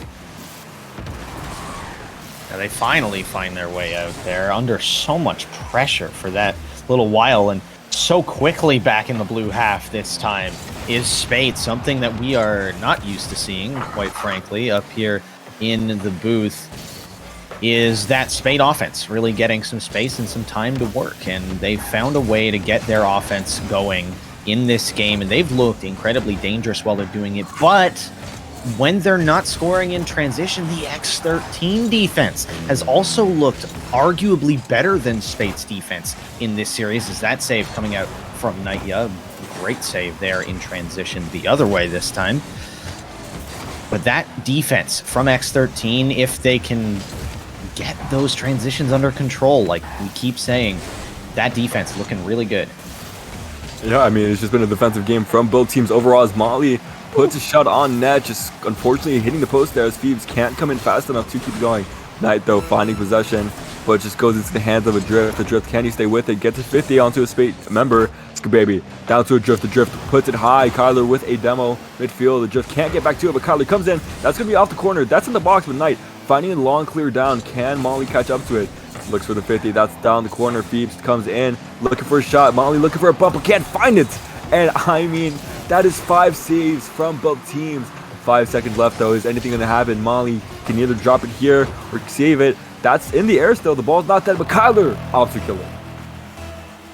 That may be a good choice in the end, as that one was heading back out to the center of the field, which if you didn't know, is prime position for a counterattack, and that's something that Spate has been very good at. So killing it in that moment may prove to be the winning combination here, getting a little bit more control, getting back on that offense in overtime, really allowing them to kind of regroup and get back to the gameplay that they know and love. This could be very dangerous from Spade. Phoebes just not finding the optimal first touch though, as Knight has to come in here, uses his flip to stay with it, and Phoebes coming in from the left for that 50. Molly, last man back, can't find contact. That's going to be a shot. Phoebes coming in to finish it. That's posed 2 times in a row for Spade, though. Just really need to put the ball in the net there. You know, those are 2 really prime opportunities, but can't do anything with it. Baby, though, not going to put this chance to waste as they go down the field. Knight with the touchdown to Molly, but Molly can't find contact as they bump from X13. Comes out to its own teammate, and Phoebes mid-air demo. Play in the corner here in the orange half. It seems like a much more back and forth sort of overtime here, which is interesting that Spate has not been able to take advantage of that. In transition has been kind of the theme of this overtime. It's gone back and forth about 5 or 6 times here in just the 80 seconds that we've been in this overtime, and yet nobody has found anything in transition, especially Spate. That bump in the net, oh, Knight with a squishy save off the crossbar, going into his own net to make that save. A beautiful play and a great read, as X13, though, still dangerous. On the counter, just wide. Kyler gonna hit it off the post. This one so close here. X13, you can tell that they really want to get a leg back in this series, and we'll see if they can do it here. But this counter attack again is what does them in. Nightya finds the back of the net, 2-1 in game 2, and Spate on the brink of pushing this team down into the mid-round for 3 to go 2-0 through the first 2 series. I mean, in that overtime goal, that was just an amazing pass coming out from Phoebes, you know, just really got that solid 50. And Knight just in prime position, you know, see the ball go up right in front of the net. I'm going to take this. Just resembling that first goal in game number 1, Knight coming in. I'm pretty sure that's the 4th goal from Knight in this series. But I mean, Knight all over the pitch, had 3 saves, 4 shots, an assist, and that last one, of course, going in, has been a real, you know, just playmaker for the Spade Esports team. We'll see if that playmaking is going to actually lead to results here. That's something that's been lacking so far for this X13 team. The pressure has been there. The passing has been there. The shooting, not quite. The quantity in this game, much better than in game 1, but still not the accuracy that you want out of this team. 14 shots in this one, and only resulting in 1 goal. That ratio, 1 in 14 shots, just not good enough if you're X13, especially with the amount of pressure that they're able to put up consistently. You'd think that they'd be able to put more in the back of the net, but I think it is partially the X13 offense that is missing the shots, but also the Spate defense also looking pretty good. I mean, yeah, you know, you don't want to be missing shots against SCS Season 1's runner-up, Spade Esports, and Adrift saying, I don't want to anymore. Taking that 1 in 14 ratio and just quickly putting it down 1-1. Adrift only needs 1 touch on the ball to put it in the back of the net. That a beautiful little passing play. Great read by Gababy to know that he had the support in the middle of the field even that fast off the kickoff. Only 6 seconds into this game.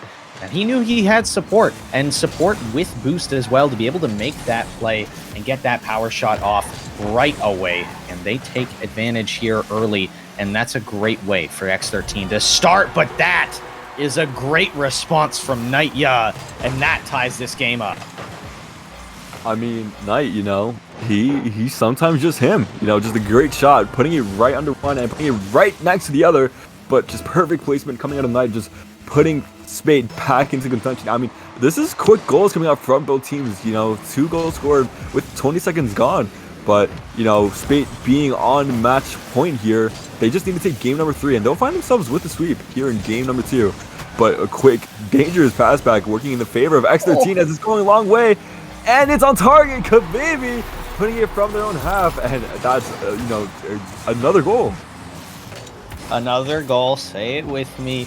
in transition. But this time it's going the other way. X13 taking advantage of a transition play there, which I think could be telling of how this team for the Spate side is feeling and how they're adjusting their play in this game 3.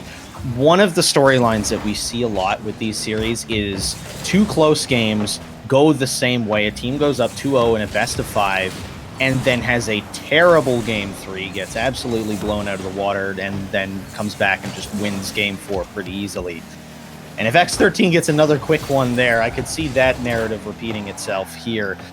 But we'll see if they can get another one here. Only up by 1, but hey, in the first couple of games, they did only score 1 goal apiece, so this already looking better for them. Of course, though, it's not over until that clock hits 0. My good friend Big was last game saying that every moment to remind us that Rocket League is a game full of surprises. And Knight trying to pull off one here as he gets the flipper set, putting it down, but Kababy just waiting in the corner, seeing what comes out of it. And now Molly can't find the 50, just jumping too much, but trips up Kababy in the process. As 2 go from X13 Adrift, though, trying to stick with it. It's high in the air, but Kyler just pushed up too much. Can't find the aerial. Thieves, you have a bit of space to work with here. Calls out to Naya. That's a great shot, but a pinch save coming out of Kababy. Straight into the hands of Adrift. This might be a quick counterattack. Puts it over 1. Can he find the shot? And he does! In transition! In transition! Again, but this time, again the other way. What a save by Baby, pinching it off of his own post and getting it perfectly out to midfield. And not to mention a perfect play by Adrift to beat 2 defenders with 1 flick to get it in the back of that net. And X13 is a 2-goal lead at a rarity here. Adrift with that dunk as well. Going to be able to get a good clear here. Baby just on that somehow. Kyler trying to get the shot off. He's met, but this attack from X13 looking just so much more confident than they have been in the last couple of games. You can tell that the vibes on that side of the field have changed significantly here in that game, and that could be just what they need to try and make this reverse sweep happen. X13, the melatonin wearing off as they start to wake up. Spate really needs to find a response here. 2.5 minutes left, but 2 goals to go. You know, 3 goals coming out within the first 30 seconds. I'm sure 2 goals can come out with 2 minutes. As Naya puts it down to Phoebes. Phoebes is going to put it on that backboard. Kyler can't find the read double Molly, expecting him to touch it. Not in the best spot. Just trying to take every 50 as it comes. Gets it past 1, but Knight just sees it sailing over his head. It's a drift straight to this corner. Now just trying to cut it in straight to the hands of Kyler. Knight with a read as Phoebe has against the ball. Fakes out Kababy. Puts it over a drift. Ooh. This is going to be a goal for Spade probably, but a drift. Last second heroics just gets to it and makes sure it doesn't go in. Adrift looking like a absolute hero out here. Baby, what is that? Off the wall and in. What a pinch here. Might be a little luck going their way, but a great read nonetheless by Baby to even get it close to target off of that play. And all credit to him. That's in the back of the net and a 3-goal lead here. X13 finding something, and that something is Adrift. On another level. He's looking like a full-on LRLCS pro out here. I mean, we can't understate it though. Baby has been the pinch prince, as every ball that's been clashed between another surface has been nothing but excellency. As Adrift trying to come off this backboard, looking for a nice shot there, but can't find it as Molly puts it down to Phoebes. Phoebes needs to get something going for the Spate esports team, but Baby getting a nice touch on that backboard, clearing it down to Adrift. You know, Adrift and X13 as well have just been drifting straight to their way to the winner side of it, as we have just seen some amazing plays coming out of them. Kababy gets a nice fortunate pitch, just going straight down to the half, as well as finding a demo, nearly finding a second one onto Molly. Molly, though, with the touch, is going to go into the hands of Kyler. Kyler looking for Baby on that other side of the field there, as it's going to go between the two, and nearly a shot going in, but just can't find the mark. This could be a dangerous counterattack here. A bit of a double commit on that last play from X13. They're able to get it back out to midfield, though, into a spot that is not dangerous. Actually, only dangerous for them, really, but it's cleared all the way back down. Bit of boomer ball coming out, but that center, really nice. Phoebes can't catch up to it, though, as it's not cleared out by Kyler. The clear comes out from X13, though. They're going to have a little bit more offense to work with here. Baby in the corner. He tried to get it through, but Knight gets it over to Adrift. Gets a flip on that too. Tried to use it to catch back up to the ball, but couldn't do it. Molly has a chance off the Sealy gear, but Kyler gonna send it away back to midfield to secure this game for sure. We're going to game 4. It would be really nice to see a nice goal come out for Spate, you know, maybe put the momentum back into their hands, but ball hits the ground, and that'll be it for game number 3. X13 really on a resurgence run right now, you know, being a lot more alive than we saw them in the first 2 games. But as you said, it was very close between the in the first 2, and just really finding their stride. The shots that were missing in game 1 and 2 no longer are in game number 3. Just finding that accuracy, taking my advice as if they're listening. And if you are, you guys did amazing this game, by the way. Just moving that ball 1 more inch and just really finding all the goals they're looking for. I mean, Adrift. It may be number 2 on the leaderboard, but really an impact player this game. I felt like a lot of the plays were just connected through his heroics, and I mean, good baby. Those pinches were insane.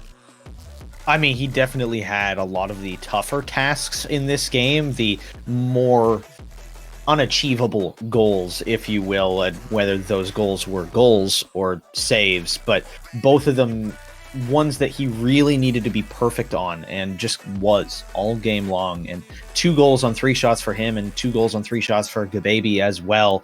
4 in 6 shots from last game where they were 1 for 14. A complete turnaround for the offense of X13. And if they can keep that up, we know they can get the pressure. We know they can get the shots. We'll see if they can convert them in this one and bring us to a game 5 for the 2nd series in a row. Wouldn't that be fantastic? That would be amazing for everyone except my voice. But as you see, you know, Spate last game having a 1 in 7 ratio, so they just really need to find those shots to go in. A lot of opportunities just can't find that final touch that they need. Maybe just try being a little more dangerous with that second man, but not too much. You know, a lot of the times we see teams push up with that second man, they get a little too overzealous and they're just not in the position. It's important to get that aggression going, but not at the cost of your fundamentals. Molly, though, with a touch, gets it past 1 as Kyler coming in from top bins, but Knight just waiting in prime position. 50 coming out from Knight. Who will it go to? Goes to Phoebes as Phoebes just can't find the shot. That's a nice touch from Molly. Is that going to go in? Knight finishing it off. Quick one from Spate.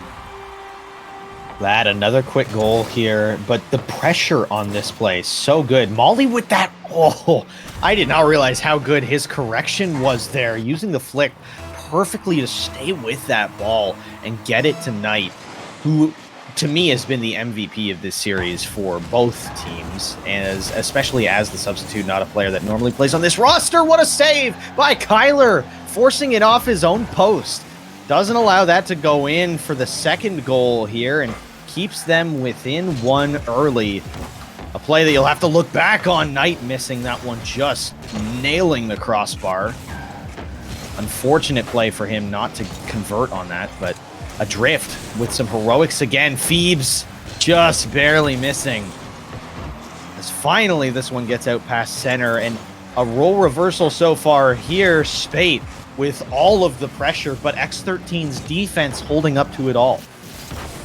Just going to need to see some last-second pushes from either team. You know, so much pressure coming out. It's just really who's willing to take that risk at the right second, you know, because, of course, with every risk comes the chance of it all going wrong and just going into your net. But, you know, going back to that save out of Kyler, sometimes it's good to be inaccurate because, you know, open nets are the hardest, but that's the one you definitely want to miss on your own net. But Adrift coming down, trying to put it past Molly, but Molly coming in last second. Baby puts it high. Is anyone from Spate there? Yes. Knight sees Phoebes in that left corner.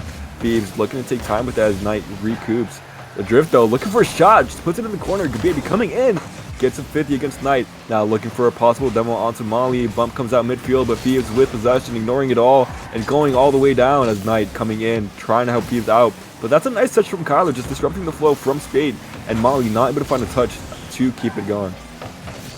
Oh, that's a real heavy commit here from X13. Could be in a bit of danger. Some very awkward defense needed to be played, but it's played to perfection as Gababy able to get it back out to center. I don't think this possession is going to last very long. Gababy out of boost, and I believe the defense all across the board is a little bit here for X13 as This one indeed does come back in the blue half. Gababy able to turn this one away, though. A great save so far.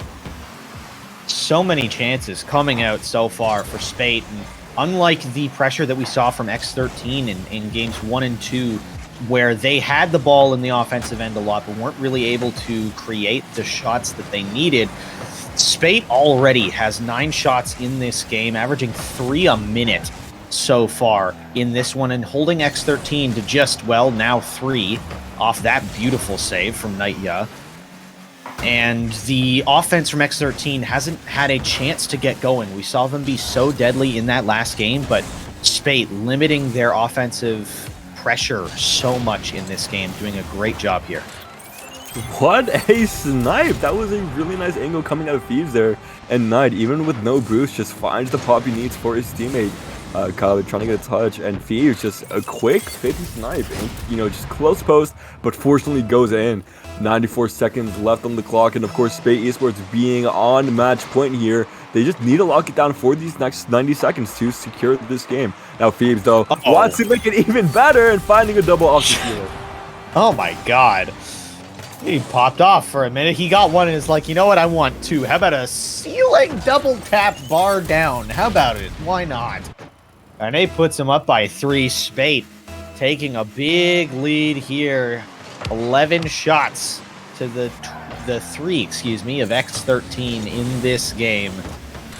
As Phoebes gets a hat trick. Is that the record for fastest hat trick in a series or in an individual game? I mean, probably. That was only like 20 seconds from the first goal. Phoebes, 20 seconds max. right? Phoebes Like just, maybe just 10. It might have been a single digit number of seconds. Like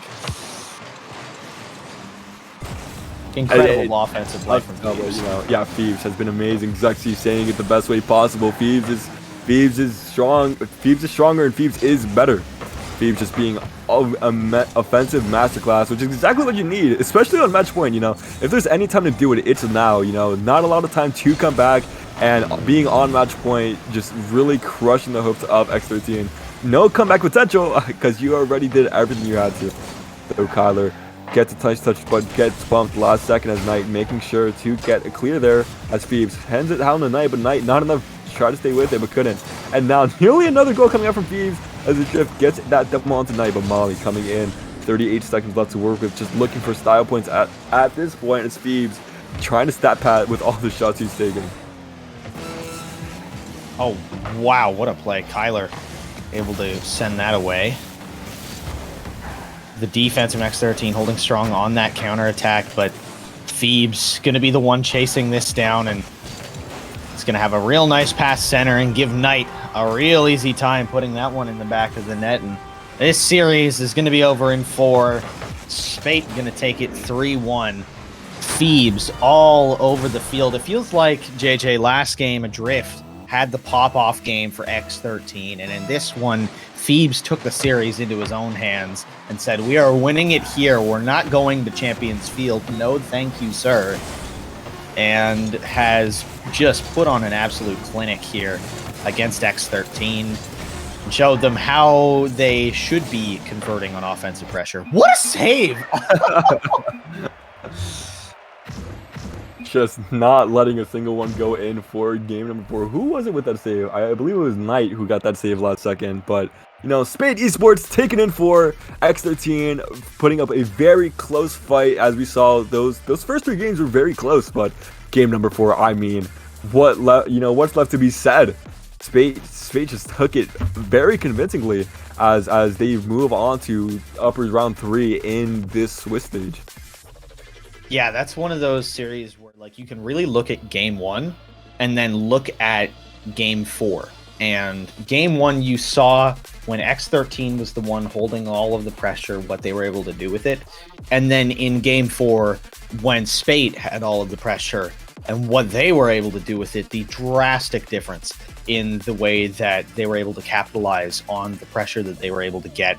And spoiler alert as well, game 1 was won by Spate, even though X13 dominated the possession, at least to the eye. And it seems like they weren't really able to be like fully competitive with Spate in this match. And when Spate kind of got their legs under them, or their wheels, I should say, they really just look like the better team overall. But that will do it for this game, Cubics. It was a pleasure. I mean, just getting so much insight from you throughout this match has been wonderful. But coming up shortly will be Lotus Gaming versus Throwback. Just for this next match, and I mean, we have a series on our hands here, so make sure to stay tuned.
All you left me was the radio, and it goes like ooh, ooh, yeah, yeah. And it goes like ooh, ooh, yeah, yeah. When I press play, all I hear is you. And it goes like ooh, ooh, yeah, yeah. When I press play, all I hear is you. Oh, every single song tells me we're through. Yeah, but I can't turn it off 'cause it's the truth. Yeah, it's the truth. And it goes like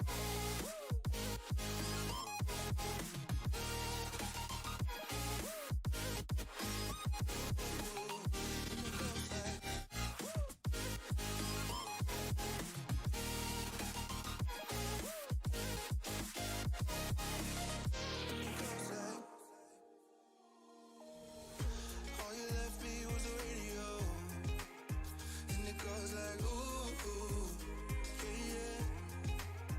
And it goes like ooh, ooh, yeah, yeah. When I press play, all I hear is you. And it goes like ooh, ooh, yeah, yeah. When I press play, all I hear is you. Oh, every single song tells me we're through. Yeah, but I can't turn it off 'cause it's the truth. Yeah, it's the truth. And it goes like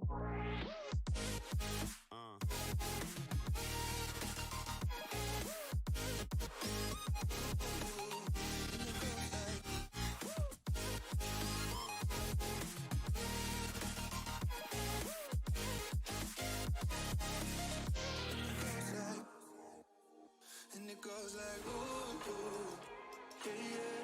When I press play, all I hear is you. Oh, every single song tells me we're through. Yeah, but I can't turn it off 'cause it's the truth. And it goes like ooh, yeah, yeah. Play, all I hear is you. Oh,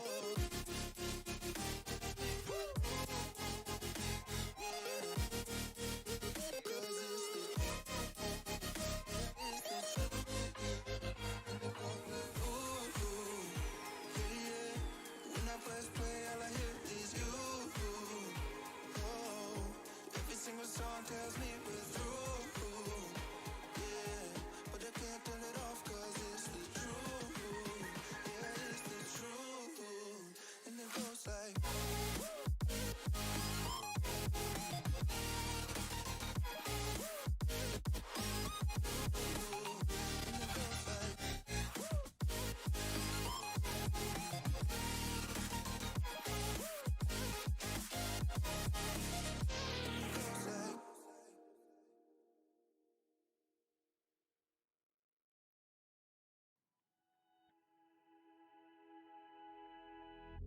flashing lights dance with fire in the night. I'm wired. Watch the time pass us by. Is this feeling lying? Could you pass the lighter? Yeah, I'm trying to keep my cool. Nicotine in my veins, flaming up desires. What am I supposed to do? Cause it feels so good. Feeling wild like a zoo. Put me in a mood. Put me in a mood. Maybe I should've known that it ain't real. How'd you know how to get into my feelings? You're a trip giving me hopeless solution. Hopeless solution. Maybe I should've known that it ain't real. How'd you know how to get into my feelings? You're a trip giving me hopeless solution. Hopeless solution. Hopeless solution.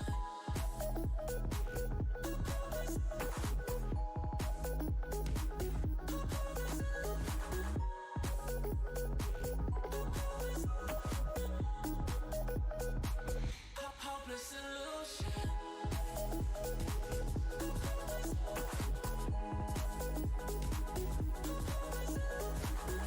You're a trip giving me hopeless solution. Hopeless solution. Yeah. Moving through all my feels, you're blurring up my vision. Watching your every smile like your television. In your eyes I see myself, I'm falling. Make it make sense, it must be the temptation speaking. What am I supposed to do? Cause it feels so good. Feeling wild like a zoo. Put me in a mood. Put me in a mood. Maybe I should've known that it ain't real. How'd you know how to get into my feelings? You're a trip giving me hopeless solution. Hopeless solution. Maybe I should've known that it ain't real. How'd you know how to get into my feelings? You're a trip giving me hopeless solution. Hopeless solution. Hopeless solution.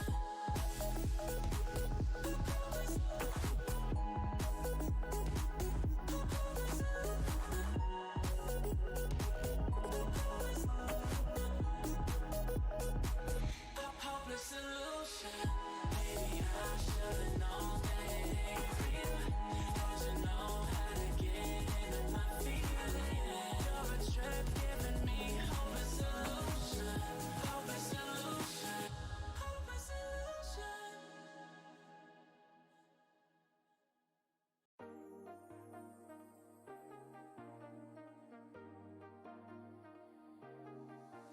I got you and your vibes in my mind, I can't get them out, no matter how hard I try. I need you and your heart next to mine, yeah, I'm all about keeping it you and I. When you're here, you spark chemical reactions. Your aura strikes like lightning. Got no words, I'm just drowning in attraction. Only one way to describe it.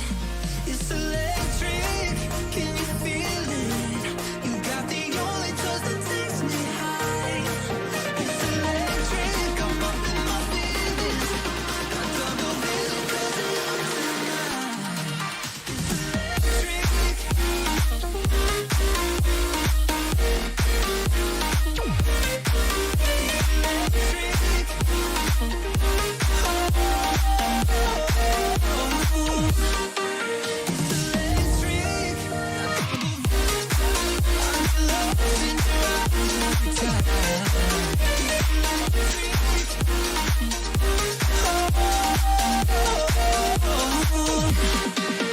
I get lost in your eyes every time, there's no turning back.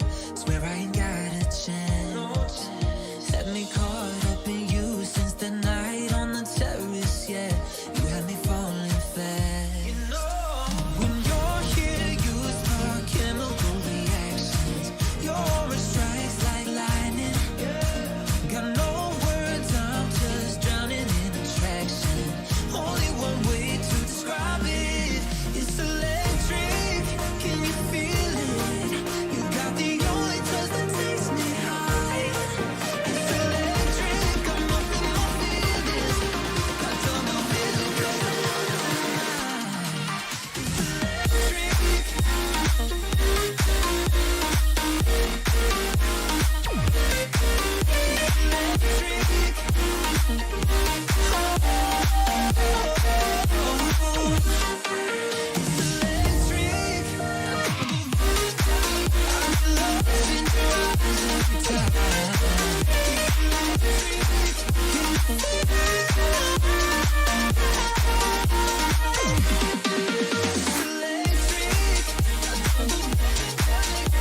lost in your eyes every time.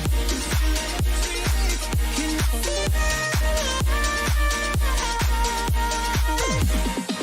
it's electric.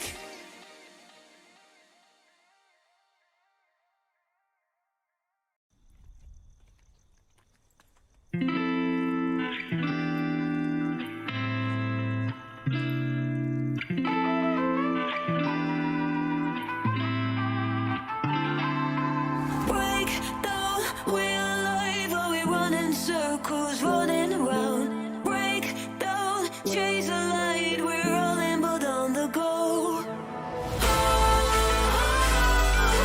Running for my life. Feel the light. Running for my life. Running for my life. Running for my life.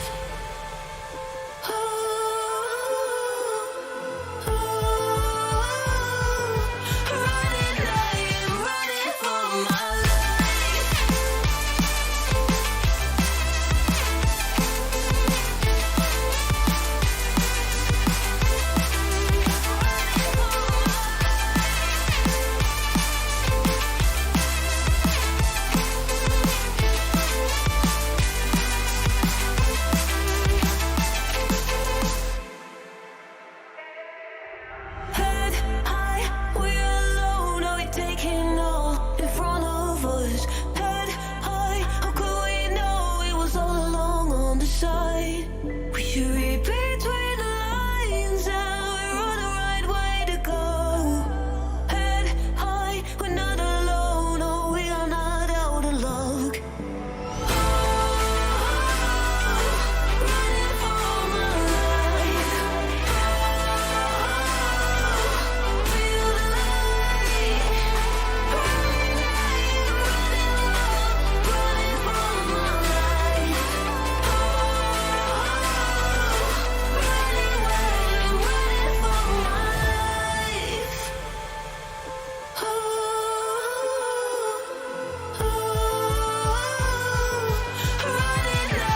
Running for my life.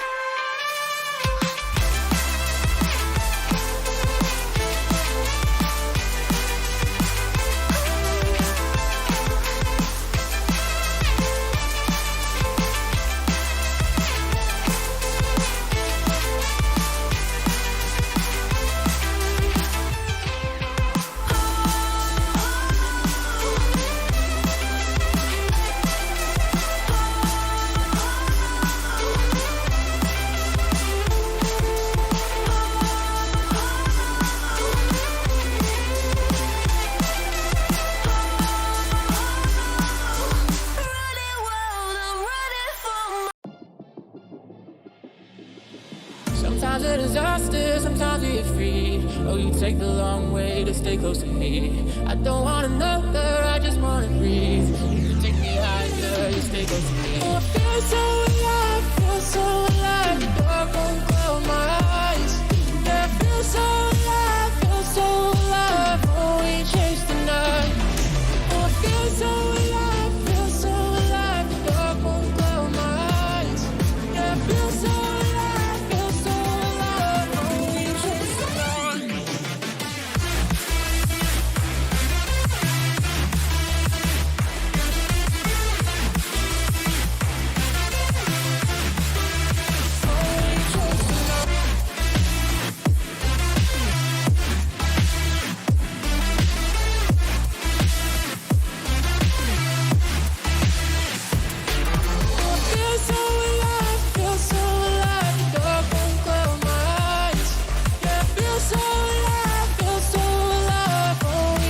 the night. Sometimes a disaster, sometimes we get free. Oh, you take the long way to stay close to me. I don't want another, I just wanna breathe. You take me higher, you stay close to me. I feel so alive, feel so alive. The dark won't close my eyes. Yeah, I feel so alive, feel so alive. Oh, we chase the night. Oh, I feel so alive, feel so alive. The dark won't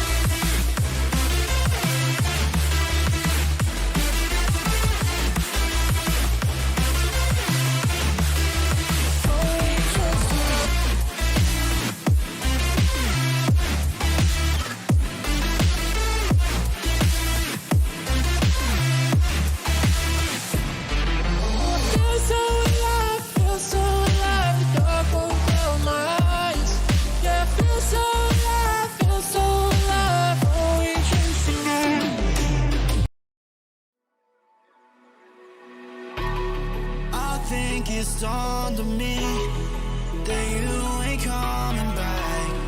I've lost my chance to see us find our way back. And in the end, amidst these trying times, I'll always try to find you. I'll lie to you to find the truth that you hold back. So stay with me. You know that I'll follow. I can't breathe. Together we'll fall apart. Stay here right in my arms, and we'll start again. So stay with me. Together we'll fall apart.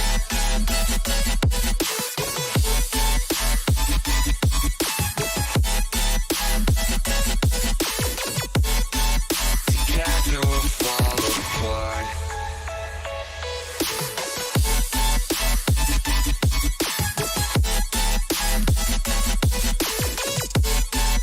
Together we'll fall apart.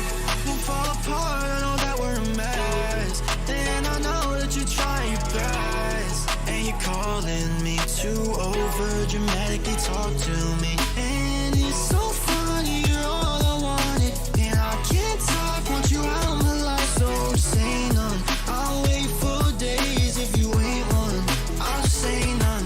So Hello, everybody. We are going to quickly start off with our tied 3 match with Spate versus Lotus Gaming. I'm your host, JJ, and I am joined by the wonderful DJ AB Cool. How are you doing today, JJ? I'm doing fantastic. You know, we've had some amazing Rocket League played on the Spate Esports channel, and of course, we have an amazing match on our hands. How about yourself? Oh, well, I'm doing great. You know, it's a Friday, and, you know, on a Friday, you always want to have a fun time. But just as we're having a fun time, I mean, just look at the match we have presented today. Lotus versus Spate, as you said yourself, again, there's a lot of tension between these two teams. And again, can you dive into the tension that these two teams actually really have? Oh, of course I can. You know, looking back at Season 1, all season long, or if you even want to just focus in a little more, even that final Spate Season 1 champs, Lotus versus Spate is a tale as old as time itself, as these teams have been going at it in finals so many times before, you know. And the last time we saw them on the pitch on this channel, we saw Lotus taking it in game number 7 by a single goal to win champs in Season 1. Of course, Spate want to get their revenge in this match and just qualify for day number 2, because whoever wins this match moves on, as the loser of it has to keep making their way through the Swiss perspective. Now though, no goal yet as Steve tries to put one in himself, but Gad with a save as it goes down to Molly. Molly is touched down to Knight. Knight can't find contact as Pigeon gets in the way. Now quickly up for the ball. He was unable to make contact as Pigeon tries to stay with it. Molly making the counterattack stay though, as Bubs finally finding the clear that Lotus needs, and that might just go in. Bubs with a long shot, but that's the first goal of the series. Wow, they already get the first goal. And again, it looked pretty flawless there. That was again by Lotus, but again, Spate gonna come in with another zone, but again, another round is going to start here. And now, as they're already going to the ball here, it looks like it's gonna fly up in the air, and we don't know who's gonna get the first down. But there you go, they get the grab, and now it's a change of possession here. Spate has possession, but it looks like it's gonna be a little bit of a steal, but they're gonna try to get more possession of it. Spate trying to get possession of the ball, but this defense is working quite well here. Lotus is definitely getting aggressive, trying to punish anything Spate is trying to do. Spate is trying to get possession of this ball, but again, Lotus is countering back. Look at the roll down as the ball is going up in the air again. There you go. You see Lotus with the pressure. The ball almost hits, and it finally does. Gad does get the score, and Lotus is up 2-0. That's just a quick 1-2-3 as Bubs hits it down in front of the net. Pigeon with a dangerous touch and just floating there right in the corner for Gad to take. Now though, Spate needs to find a response. Half of the game already being down. We need to see something come in as Knight with a quick touch. Bubs high in the air, reading the bounce that comes off the ball. Phoebes can't find a shot on net, but that's a good touchdown to Molly. Molly back to Phoebes, but just a great 50 coming out. Pigeon with a great clear. Did Knight commit too much? Barely being able to get back to it with a nice double to make sure no immediate shot comes in. Now Molly and Spate trying to find their bearings as they just need a nice reset after that attack from Lotus. As Gad comes in, tries to find Pigeon, but Knight with a great interception. Pigeon though staying with it, finding a 50 out to Molly. Can he find a pass out to the first touch? Pigeon though just being a nuisance. The bird always getting in the way as he just starts to put his claws on the face of everyone else. Now Gad with a quick touch. Bubs with a shot here, and it goes in. A third one goes in for Lotus. Wow, a third score. I mean, excellent there, JJ. Again, I mean, you look at Lotus, they are just getting easy possession of the ball. And again, it's almost looking really flawless here. But again, as we get into this next round, it's a 3-0 lead. And now as the ball's already going to get unstarted, Spate just looking for more aggression, but a good save. His hit was really close there, but the ball is going to get near the rim. But there you go. They're going to get it back online here. And now Lotus just getting possession again. But Spate just kind of look for a reset here. And there you go. They're going to use the wall hinge. And Bubs gets another. A 4-0 lead for Lotus. Fantastic timing there. I mean, this is just a masterclass out of Bubs. Already a hat trick in game number 1. And I mean, that angle was just insane. Spate, you know, game number 1, there's a chance it might not go your way at this point. But at the very least, you want to find a goal just to see, you know, our offense can stand tall against Lotus. But Lotus just looking fantastic overall. And of course, you know, someone we want to see get activated here is Pigeon. Pigeon is probably the most dominant player we've seen in SCS history as of yet. So just being able to see him put his mechs into use will be wonderful. But for now, Lotus, I mean, this 4-0 lead seems insurmountable.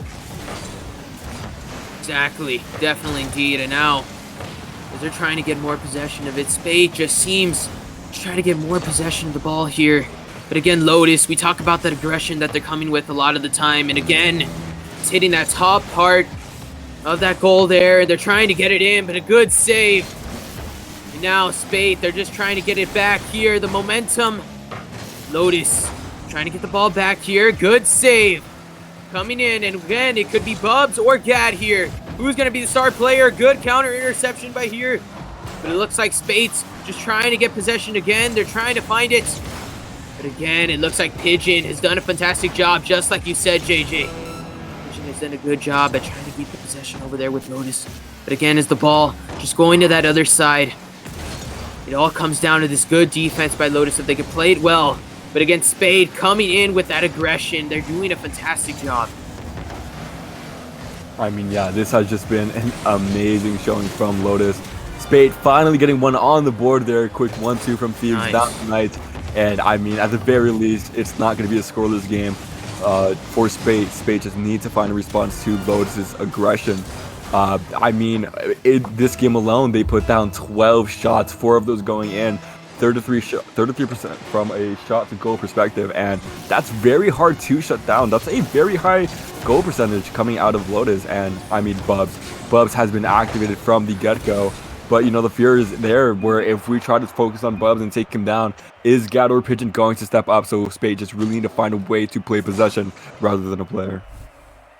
Again, and you really look at Lotus, they just really had a lot of possession of that ball, 61%. I mean, JJ, it's maddening. I mean, Lotus just looked really good.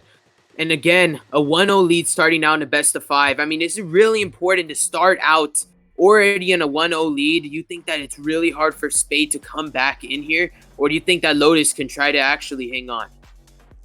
Spade definitely has a chance to come back, especially with someone like Knight on their team. Knight has been a key just factor in their play, especially this last match. We saw him all over the pitch. Just maybe a few more chances going towards his way will really secure this series, like a chance in the series for Spade. But overall, if Spade do want to contend with Lotus, something that's very important is that possession. As you've mentioned time and time again, Lotus dominating the pitch with that 61% of possession. Spade just need to keep their hand on the ball, or because if Lotus has too much space and too much time with the ball, it's just going to be lights out Rocket League. And again, we're just kind of looking for Molly or Phoebes. They had 2 shots, but they missed both. And again, it just really comes down to good defense by Lotus. But Spate just need to look around the corner and see what they can find. Now starting off game number 2, though, already in this blue half, Spate wants to find an early answer, but Thieves having to put a pass back down the Knight. Now Knight going straight to Pigeon as Phoebes needs to find an early epic save as it nearly goes in. But now starting this counter attack, Molly can't find contact, trying to regroup here, but Pigeon already up in the air. Knight can't find it, so Pigeon just going down the field. Phoebes, last one in net, gets a well-needed touch. Got in Bubs, we in for a double commit. This might be punishing if he can get past Pigeon. Double coming out in that field though, as Molly slowing it down. No boost to work with here. Gonna just have to find a touch to a teammate. God, great stop off the ceiling, and Spate need to just keep the possession going. We talk about Phoebes stepping up again. He almost had an opportunity there. But again, Knight coming in. You're talking about him being the star player. We're looking for him to show up in this game too. But a good steal coming out of Pigeon. And definitely Lotus. We talk about this aggression. Ball is still in the air. No one clearly has control, but the ball, again, just still looking for possession. Pigeon trying to find any room he can find. It's Gad here. And there you go. You already see this counter push. No one clearly has really good possession, but Gad is going to shoot it up in the air. A good steal by Phoebes. But again, the ball is almost near that goal, and it does not get there. A good save. Spate barely running away. But it's looking almost close. Lotus just trying to get this goal in, but this defense by Spate, again, they're just trying to look for any counter attack they can find. The wall stands strong though as Spate coming out of it barely, but are alive within that transaction. As Knight slowly past Pigeon, but a quick 50 coming out from Bubs puts it past another as Phoebe has to come in, looking for this double off the right wall there, gets it, but not towards the shot. Gad just lurking there, finds himself with possession. Bubs can go for a demo or a touch, but unable to do either as Knight comes in and steals the chance. Now, with a waterfall down, Pigeon getting in the way of it, disrupting the flow of that waterfall. As Phoebes high in the air, that's a slight touchdown, but no one in position from Spate. Molly with the right side lurk, puts it mid. Knight there for a possible shot, has to go for a double, but Pigeon just getting in the way. Phoebes coming in to finish it off. That's a goal for Spate. Wow. Phoebes, again, we talk about him stepping up, and Phoebes gets that score. Again, JJ, what do you think of Phoebes just stepping up, getting that goal just in time? The timing was excellent there. Again, he really needed to step up with his team there with the 1-0 lead. I mean, Phoebes, someone you can always rely on, can be the mechanical monster himself if need be, and so not too much of a surprise to see him scoring here on all cylinders. Though, Spate, if they want to win this series, they need to rely on more than just one player. They need to really start finding their place here, as, unfortunately for them and their play style, they're very focused on those 1-2 plays, but Lotus very focused on playing for interception, playing for interrupting any flow and just noticing those patterns. They need to come up with a new game plan if they want to have a chance at this Lotus team. Yeah, definitely. Spade just needs to come in with the better attack here. The defense is trying to hold on, but again, we talk about those first steps for Phoebes. Want to see those star plays, especially on that attack. But again, look at the skill, tech skill coming in already from Gad. But again, Lotus just trying to look for any possession they can find. You already look at Pigeon trying to counter back, but again, the ball is just going to go into possession of Spade. Again, it's Knight looking to get down, but again, it looks like already Pigeon is going to bounce right back, trying to get this goal in. He has his members near the attack, but again, it looks like a counter coming in, but it's going to be a steal by Gad. But again, Knight is having possession. He's going near Lotus's territory, and again, he still has possession of the ball. He's going to boost, but it gets sealed. But again, Knight's trying to make their hero play. Phoebes, we talk about him stepping up, but there's just too many Lotus's members there. Knight tries to go in. It almost does get into goal.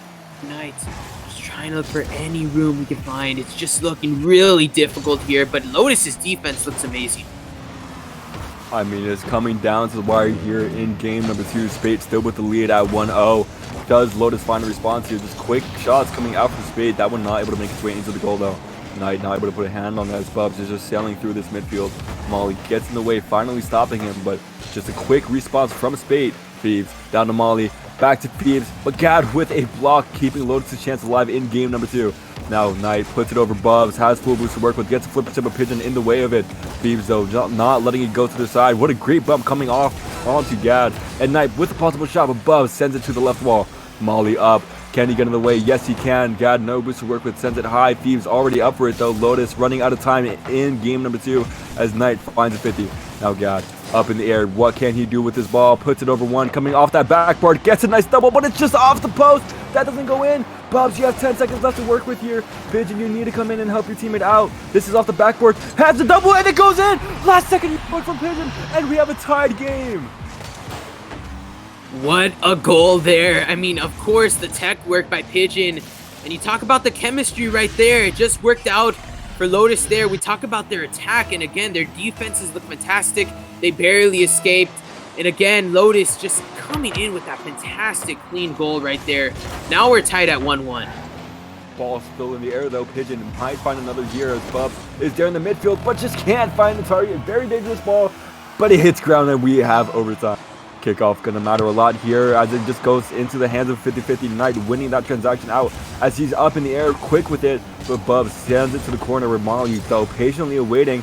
That's a pass down to Fees with Pigeon fortunately getting in the way of it. And again, Knight's just going to throw it down to Phoebes. Again, the pressure is on Spate here, as they definitely do need to win this one to tie it up. You don't want to go down 0-2, especially leaving Lotus on match point. But you look at that ball, already possession on the midfield, but Gad on, trying to get that cross. But again, he shoots it, it gets stolen.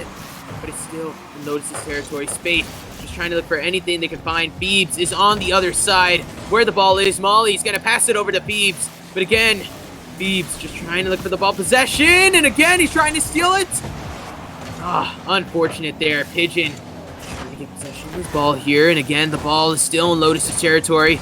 They're going to bounce it off the board. And there you go, Gad. Already getting the ball down in their territory, but Phoebes just going to look to fire back, but a good steal by Pigeon. But again, it's still in midfield. No clear team has good possession of the ball here, but Molly looking to make a difference. Gad made to get the interception, and the ball is up in the air. Pigeon gonna shoot it down, hoping for a cross, but it hits right near the post. And Gad gonna try to shoot it, hoping for a second shot. But again, it's all about these timing. Seeing if Bubs can make a play here, but a good counter out by Spate. Now though, Spate trying to find this counterattack quickly as Knight sends it down, but Bubs getting in the way of it. Now Molly finds a 50, but Phoebes just can't get up to it. Pigeon in the air. That's a pass down to Gad. Gad with a touch, and it's top right. Gad sinks it in, and Lotus with a crazy comeback in game number 2, putting them on match point. Again, there you go. Already they get that goal. Fantastic job. And again, Lotus starting this off 2-0 now. One away from making this a 3-0. And why is it that Spate is not succeeding? Is it the missed opportunities on the shots? Or what do you think? Could it be another reason why Spate has not looked up to their expectations so far?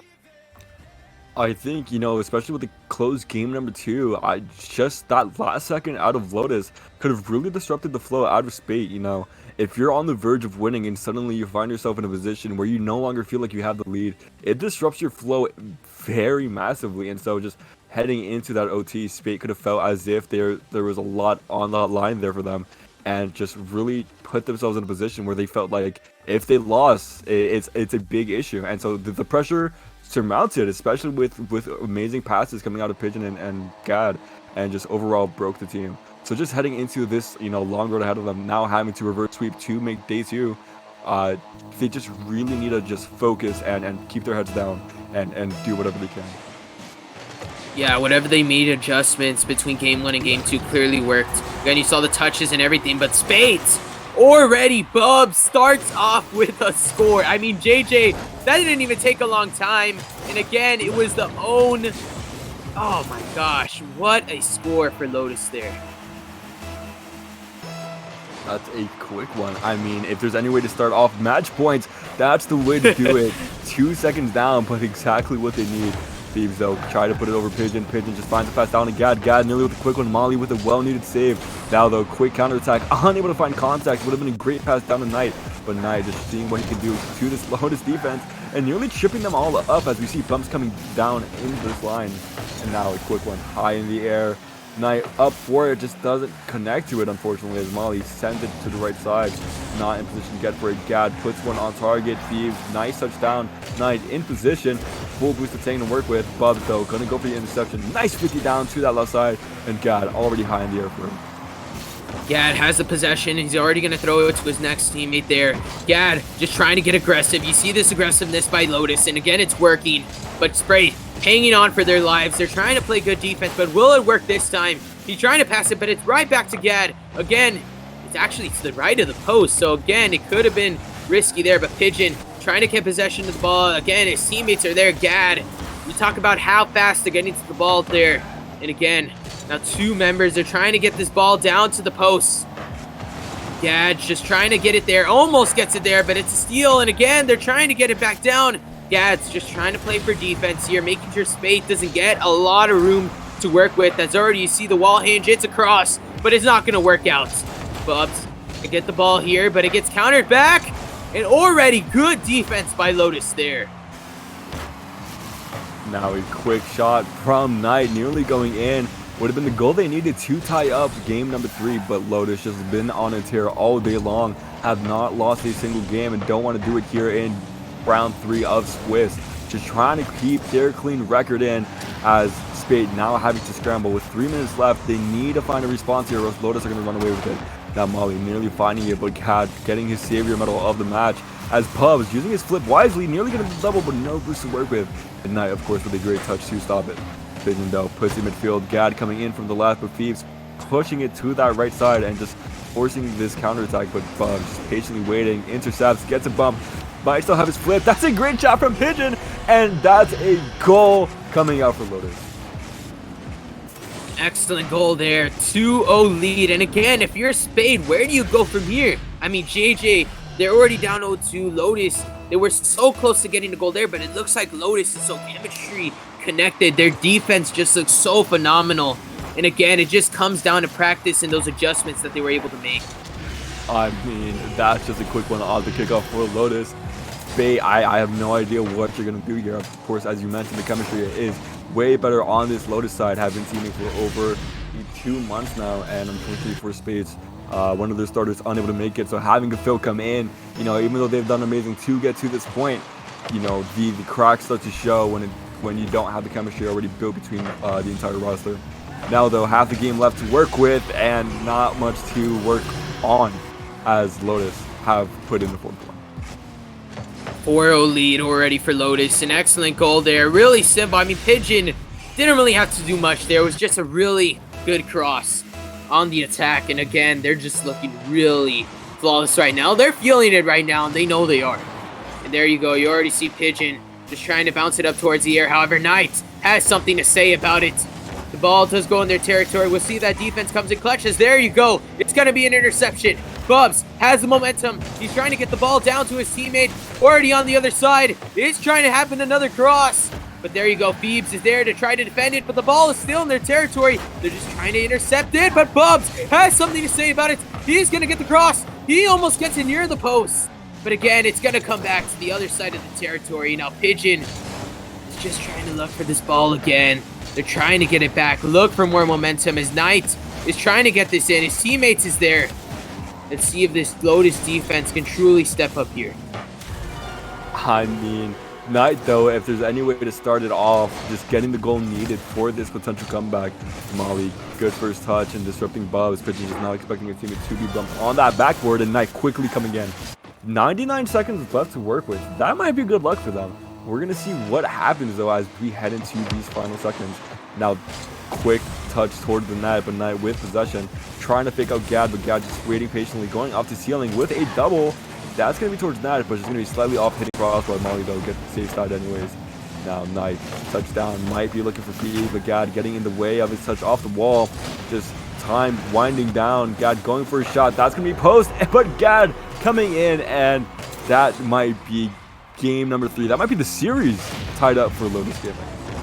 Wow. Again, Lotus looking flawless, JJ. I mean, we talk about it again. Lotus, chemistry connected. I mean, they had probably a lot of practices to go through this over and over again. Their attack looks set up. I mean, their defense doing a fantastic job at getting the interceptions they need, making sure Spade is not getting too much momentum. And again, a 5-1 lead so far. I could already see a smile on their faces right now. They are happy enough. Again, if the Lotus does manage to win this, they will get the series 3-0. I mean, not only will Lotus be happy with their own results, but lots of fans in the chat, of course. We have Gad Mimi and Gad Lanka supporting the amazing and lovely Gad, as well as #1 fan in the chat, Cloudify, willing to throw it back once Lotus Gaming gets the sweep. Oh, wow. Well, that should be interesting there. But again, you already see that ball going into the other territory. Gad trying to get possession of it. 30 seconds remaining. Till Lotus can solidify their spot. The ball is up in the air against Spade. It's still in their territory. Molly gonna try to shoot it down. It goes down into Lotus' territory. Now as the ball goes on there, Knight's gonna shoot it up in the air. They're trying to look for some kind of cross, but this Lotus defense look impenetrable. Again, they've done a fantastic job so far. 6 seconds on the clock. 5, 4, 3, 2, 1. And again, this is it. Lotus looks like they have done it. 5-1. 3-0. And they solidify themselves qualifying spot. Yeah, I mean, that was just masterclass out of Lotus, not only for this match, but for the entire day, as they have went 9-0 today, securing themselves a great spot. Most likely top seed heading into day number 2. But of course, you know, on the other side of winners round 3, we have Nichols College and Supbro currently going at it to determine who our next qualifier will be. But that was just a quick game coming out of Lotus and Spate. Congrats to Lotus for going flawless on the day. But I mean, that was just an amazing match. It was truly an amazing match by both teams. But again, JJ, that was just Lotus just looked flawlessly good. Again, the fundamentals were there. The tech was there. You could tell they've put a lot of practice, and that hard work truly paid off today on a Friday as well. So I bet they're having even a better Friday on top of that. But Spate going to have the rough path. Definitely indeed. Yeah, Spate being knocked down 2 round 4 mid matches, round 4 high matches, sorry. But, you know, they're still in a good position to win. They just need to win 1 series and they make it to day number 2. Unlike some other teams still have to find two more wins to solidify. So Spade just on a good path to secure day 2. But that will do it for this series. I've been JJ. This was the amazing DJ AB Cool. Thank you for joining me, man. Thank you. And again, it was an honor to truly cast this rivalry going on, and a good win by Lotus. And thank you, and we'll see you for the next match coming up.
moments I'm a little less 25, a little less 25, a little less. Searching for the moments I'm a little less 20, a little less 25.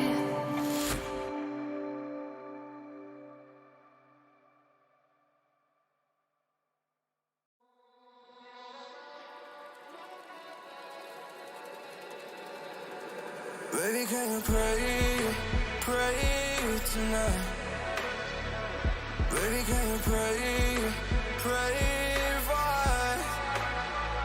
Oh, baby, can you pray? 'Cause every time you make time, it's only to the end. So pray tonight. So you won't know, it. For everywhere.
Artificial love, we just make it up, 'cause reality will never be good enough. And even if it was, we just mess it up, 'cause we already lost, addicted to the rush. I never meant to fall, all I wanted was a touch of artificial love. We just make it up, 'cause reality will never be good enough. And even if it was, we just mess it up. Artificial love,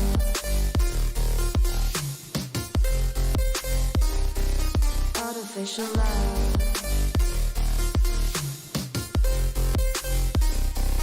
artificial love. We just make it up, 'cause reality will never be good enough. And even if it was, we just mess it up, 'cause we already lost, addicted to the rush. I never meant to fall, all I wanted was a touch, 'cause we already lost, addicted to the rush. I never meant to fall, all I wanted was a touch. Artificial love,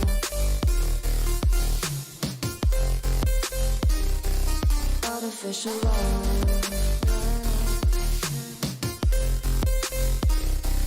artificial love. We just make it up, 'cause reality will never be good enough.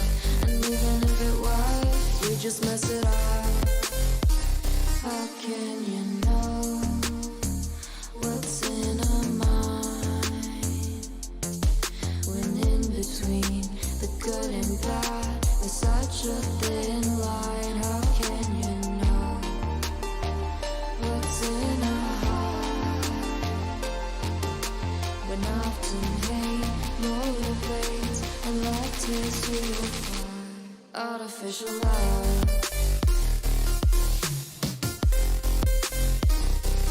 Artificial love. Artificial love. We just make it up. 'Cause reality will never be good enough. And even if it was, we just mess it up. Artificial love. Artificial love. Artificial love. Artificial love.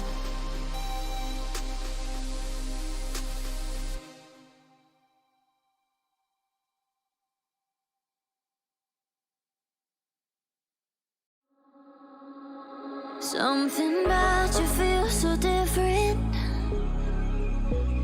Yeah, you mess me up inside.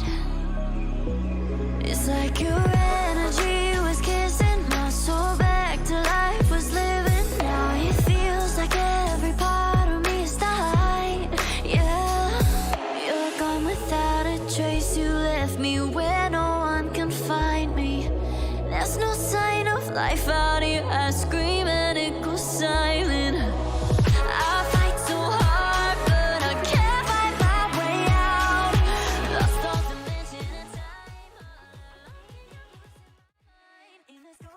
Welcome back, everyone, to the Spate Championship Series Season 2, Event Number 1. We are here in Round 4 of the Swiss stage between Allmex and Subbro. Both these teams, new debut, new season, and both of them have looked strong so far. I think Allmex ended up losing to Lotus, who went 3-0 tonight, beating out Spate last round.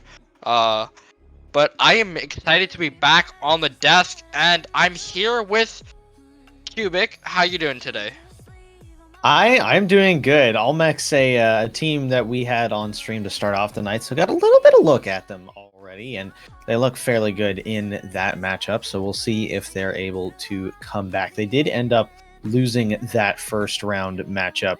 That one was over throwback, and we had that one on stream. Actually, no, they came back. They were down 2-1 in that series, and they came back and won it in 5 games. I can remember things, I promise. But they found themselves here in round 4 with a chance to secure their place in the playoff bracket. So we'll see if they can make it happen. I completely agree with you. Let's see if they can bounce back and advance to top 8 tomorrow. One team will have to go to round 5 here, and one team will advance into tomorrow as Heps puts a shot on net here. Just basically starting off very strong. 13 seconds in here. Shock puts a great clear off the ceiling. Zap and Nyx jump, pokes left, last back, and it's already 1-0 for Hey Bro. Yeah, that is a good start to this this comeback here as well for Supro. They came out hot with a 3-0 over Trailer Park Gaming in that first series, but since then have fallen in a very close game 5 to Nichols College, who ended up going that 3-0 as well in the last high match to find themselves here, but have started this event off hot and should be very competitive in this series, and off to a great start here for sure. I completely agree with you. As I'm looking at it, Nicholas College did win 3-2 against Supro as they advance also on tomorrow, but Supro, they lost to Game 5 against Nicholas College, who is a very strong team, and now we will see them, maybe taking a win and advance to tomorrow, but so far tomorrow is already looking very strong with some teams. As I say that, Allmex also wants to show why they're here in round 4 and why they look like they can also be the better team. Poke beats out Hebs. Kurtz can't get back to it, and it's already tied up. It's 4 minutes left, and so far we have a very even series here, a very even game. No one really, being able to open up a good scoring opportunity like we saw last series where Lotus just came out of the gate hot. Heps puts a great shot on net. It doesn't go all the way in. Nixum can find it. It goes to Hertz, who does find it to Shock Pokes. That's a little bit of a weird touch back to a teammate. Zap looks to try and control it. Gets free jump by Heps. Heps looks for a bomb. He can't find it. Nyx is able to save it away. Now over to Shock. Shock off the stealing, can't find a reset, looks for one. Heps, that's a very unfortunate backlip. Hurt is last back, does manage to miss the ball. Zap with an open net. He's gonna put it away. Very unfortunate for Hey Bro. And if I were them, I'd be tilted after that. Yeah, that's almost inexcusable with by Hertz on that backboard play. That usually an easy touch for somebody of this caliber to clear into the corner, but unfortunate for them there. And as it goes off the backboard, that an always dangerous possibility, and they convert on it. Now it's 2-1, and they find themselves down in this game, but not out of it just yet. 3.5 minutes still left to go, and only 1 goal down. We've seen it be back and forth quite a bit so far, Akuma. We'll see if that continues. I completely agree with you, but I also am going to agree with, Hertz. You're at this level where, in this type of tournament, there's a lot of play on the line. If you lose this series, you do go down to round 5. You lose that, you are out for this regional here. But so far, both teams have been looking strong. That's an open net. Poke got bumped out. Hertz doesn't miss it. Went off the post, but he's going to put that away. 2-2, 3 minutes left. We just talked about both these teams really being back and forth, and it's showing as, Olmecs, they make a little bit of a mistake, and we are now tied up 2-2. Yeah, this series here. This game going very back and forth so far. Lots of chances on both sides. Transition play seeming to be a theme of the day, but a good advantage taken there by Hertz on that last goal, and good advantage here taken by the entire Supro team as they're able to get some great possession off of that kickoff, but Nixium taking it into his own hands, getting some possession back here for the side of Olmecs. This one's in a dangerous area, and Nixium looking for a double. He gets it. Sharp angle. What a save. Away by Shocks. Very close there. A great effort, but a better one by the defense. Able to keep it out. The rotation's breaking down on defense here, though. That one's going to go off the bar for Heps. It stays out. Poke tries to get in the way, but I think he ran out of boost, and Shocks is going to take advantage of the low boost play and give the lead back to Supro. And there's another whiff that's kind of unacceptable for a team at these levels here, where it's just honestly, it's been honestly completely back and forth. I think we've seen 5 goals within, obviously, I think we've seen 5 goals at this point in 3.5 minutes here. That's a long clear down from Poke. Zap does manage to receive it. That's another miss. There's a lot of whiffs going on in this game 1. Some teams are probably nervous. They're trying to feel each other out, weed out the nerves and see what goes on. But overall, it looks like that Supro is starting to warm up. Shock off the stealing, fakes out one player, looks to go under the second. Nixum can find it now. Poke and Nixum in a 2v1. Heps manages to dodge the bomb, but doesn't go. It's not enough. Nixum can flick it away. 3-3 with 90 seconds left. That a beautiful 2v1 play. Nixium taking full advantage of the distraction, going right over the defenseman, and beautiful bar down shot as well. Finding the back of the net, evening this game up just over 3.5 minutes in. So far, a bit of a goal fest here, as both defenses crumbling quite a bit. That demo going to provide a little bit of space here to the offense as well. These 6 goals coming on only 13 shots. Almost 50% of the shots taken have found the back of the net so far here, Akuma. An incredible percentage so far, and gotta love the offense. As another one finds the back of the net. That's an incredible double. Look at the way Shock sets this up. Brings it from his own corner. Slams it off the corner. Goes straight to Heps. Poke is left dizzied on the defense in his net, and that's just in. Oh my word, what a team play from Supro. And they look like the stronger team right now. They do. They really have come out and shown their prowess, especially on the weirdly enough mechanical side of things, considering the team that they're playing is called Olmecs. But the mechanics from this team kind of all around seem to actually be superior to that of Olmecs, and we'll see if that can be a battle that we see down the line here.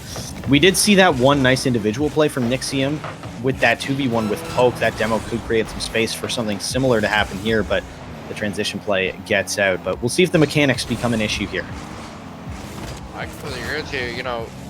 All Mex doesn't really look that strong on the offensive side right now. Like you said, there is 2v1 play. That might be another good opportunity for Poke. Bumps out one player, can't bump out two. Nixium has to put this all the way. Final third on the side of Hey Bro or Sup Bro does not go in. Now, final few seconds, the ball has to touch the floor. Hurts, open double to work with, can't find it. Nixium, one player to work. Gets it past one, Shocks. Open net to work with, the ball still up in the air. Zap can clear it away. Hurts, all he has to do is touch the floor. It's still up. Poke can control it.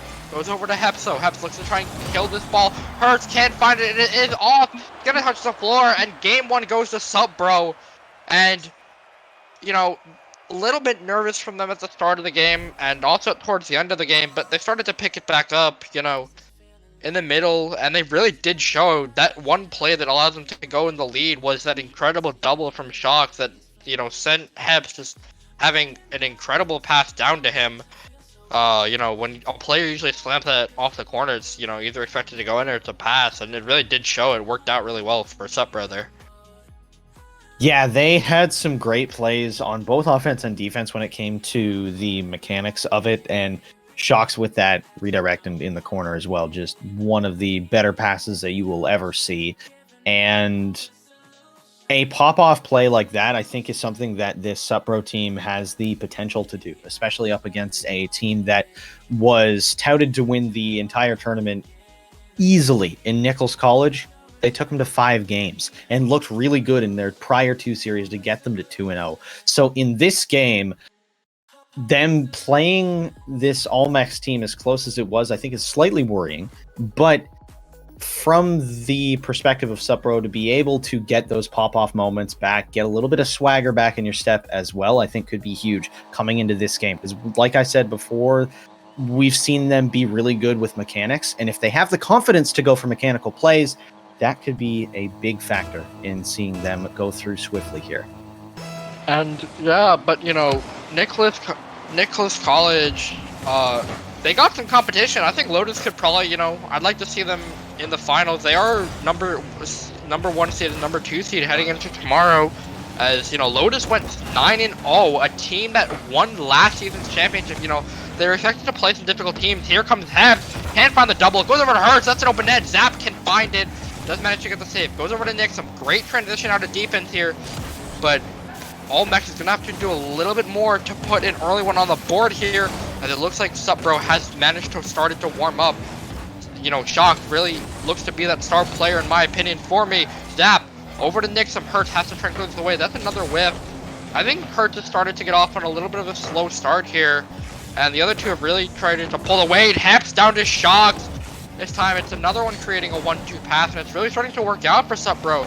They're just putting on the offense, putting on all the pressure here, and you know, it really is working out for them. That's a great corner read from Heps, and once again, Sup Bro showing their incredible mechanics in game number 2. Look at that transition, the read, the recovery, and the speed from Heps. Oh my word.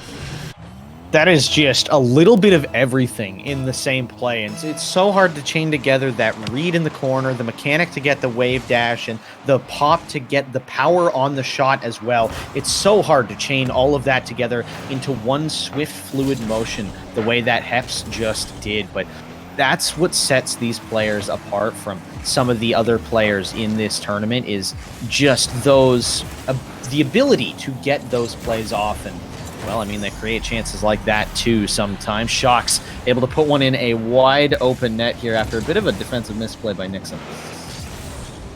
I'm like, that was just a triple commit. I don't know. Not really much else to say there, but 2 minutes, or sorry, 2 goals, 3.5 minutes. Still a lot of Rocket League to play, but you know, Sup Bro doesn't look like to be giving up one anytime soon. Heps looking for another solo play. You know, it looks like Heps rivals the mechanical ability of Pigeon last season, where we spoke of Pigeon all last season. He was this player who just was so threatening in the air. He made so many opportunities for his teams. And looking at Sup Bro, you know, I think going into this, no one really expected them to be this highly rated. You know, there was a couple people for myself when I think they'd be getting top 4. You know, they could be top 3 team overall this season by just looking at some of these players. You know, Hurts, B+ player, I think Shocks has also been B+ as well before, and they look very strong, but so far they're really showing it. Heps just having so much control, and everyone on that team really having so much control, and it's really showing in game number 2 so far. Yeah, the defense, even now that we've seen it a little bit here from Supro, has looked really strong. The offense hasn't been super threatening. The bumps, though, what a save from Heps coming out of nowhere. Being able to get that play off and make sure that they stay up by 2 here. Sometimes desperation creates some good moments. The pressure will create diamonds. And we get one there, an absolute gem of a save. Hap's going to try and do the same thing on the other end, but Zap able to cut that one off before it becomes a problem as well. The bump on Poke, Haps has a little bit of pressure, but can't quite see it through. And, in the last minute and a half of this game, I think this Almex team has had a lot more ability to gain pressure, gain control, and gain that offensive zone pressure, which is something that we didn't really see Supro give up in that first minute and a half, which I think is why we've seen it even out a little bit and haven't seen any goals here for the last minute and a half in this game. But we'll see if they can turn the offensive pressure that they're getting into goals to try and come back in this game. And a lot of things that I noticed that's not really supporting Olmex a lot. There's been, there was one triple kill earlier, but there's been a lot of double kills. Look at that bomb down to Howard. He puts it away. Heps is having the series of his life right now. He wants to move on to tomorrow, and he's looking to do whatever he can. Oh my word, the bump on Poke sends him flying onto the moon, and Hertz has an open net, doesn't have to double it, just wants to put it away. And that's been so far an incredible performance. And, like I said, Heps really wanting to rival the likes of people like Pigeon, those mechanical superstars on your team who, you should be scared if they're going up for an aerial challenge. And now over to Shocks, sends it all the way over to Hertz. Hertz looks to try and set up a defensive mistake from Almex here. Now Heps controls the ball away, beats out one player. Nixum looks for a double, sent over to Zap. Poke is in support here, but it does go the other end. Nixum, 3-0, 40 seconds left. Can a chance be made for Almex, or they're going to be going down 0-2 here? Shocked, can put a fourth one away potentially. Poke can save it away here. Goes over to Hertz now. Poke has some time. Flick over to one. Nixum can find a shot. 25 seconds remain. Maybe possible with a kickoff goal and some added luck. But so far, I don't think they can win this. At this point, I think that's just a complimentary goal. It may be, but my goodness, was that a nice play from Poke. Gained full control, wasn't challenged by Hertz, and just took all the time and placed it perfectly on Nixium's car. Able to get that goal, get one back, but like you said, they would have needed a kickoff goal and just have not found it. It seems like this Supro team has just the speed advantage over Almex. They seem to be getting up to things like that so quickly and are not allowing the defense to get up to things. Shocks just on that right away. And when they needed a goal desperately, Almex unable to find one, and they give one up themselves. And oh my goodness, that pass from Heps as well. I didn't realize how much of a directional change that ball had after that backboard touch, Akuma, but my goodness, the triple commit on kickoff, just for fun. Yeah, just for fun. But again, I'm Heps just everywhere. Yeah, I think looking at Heps, looks like he is using Zen's directional arrow, which is, supposed to be able to control your car better. Take it from someone who just won a regional, but, Heps is honestly looking like a very scary, incredible mechanical player right now. And to be honest, I think Supro should change their name to be Almex, because at this point, it feels like Heps and Shocks could do anything on the field. Yeah, that would be very appropriate considering the way that they've played so far. They've had not only the mechanics, but also the reads and the speed because of those reads and when you're getting the reads like you are, we've seen them play phenomenally in the corners. It makes both the offensive side and defensive side easier because a lot of these plays, even at this level, still tend to filter through the corners to try and get those center balls. You don't see a whole lot of infield passing, although that was the one way that Almex was able to score in this game. But when you're filtering it through the corners, and if you can read those corner bounces before your opponents almost 100% of the time, you're going to win possession at least almost 100% of the time. And it feels like that's what we're seeing in this game. The control had so well here by Supro. And I would like to inform everyone who is watching that Deleted has just 3-0 Nightwalkers, and X13 has 3-0 Monkey Bars. I believe in lower round 4 here, so that'll be it for them. Meaning that Monkey Bars and Deleted are now out, and they will move on to round 5 here. But as we get started, game number 3, this could be it for all Max as 15 seconds in, Haps and Hertz 4-1 together, and it's 1-0. I missed the pass in real time.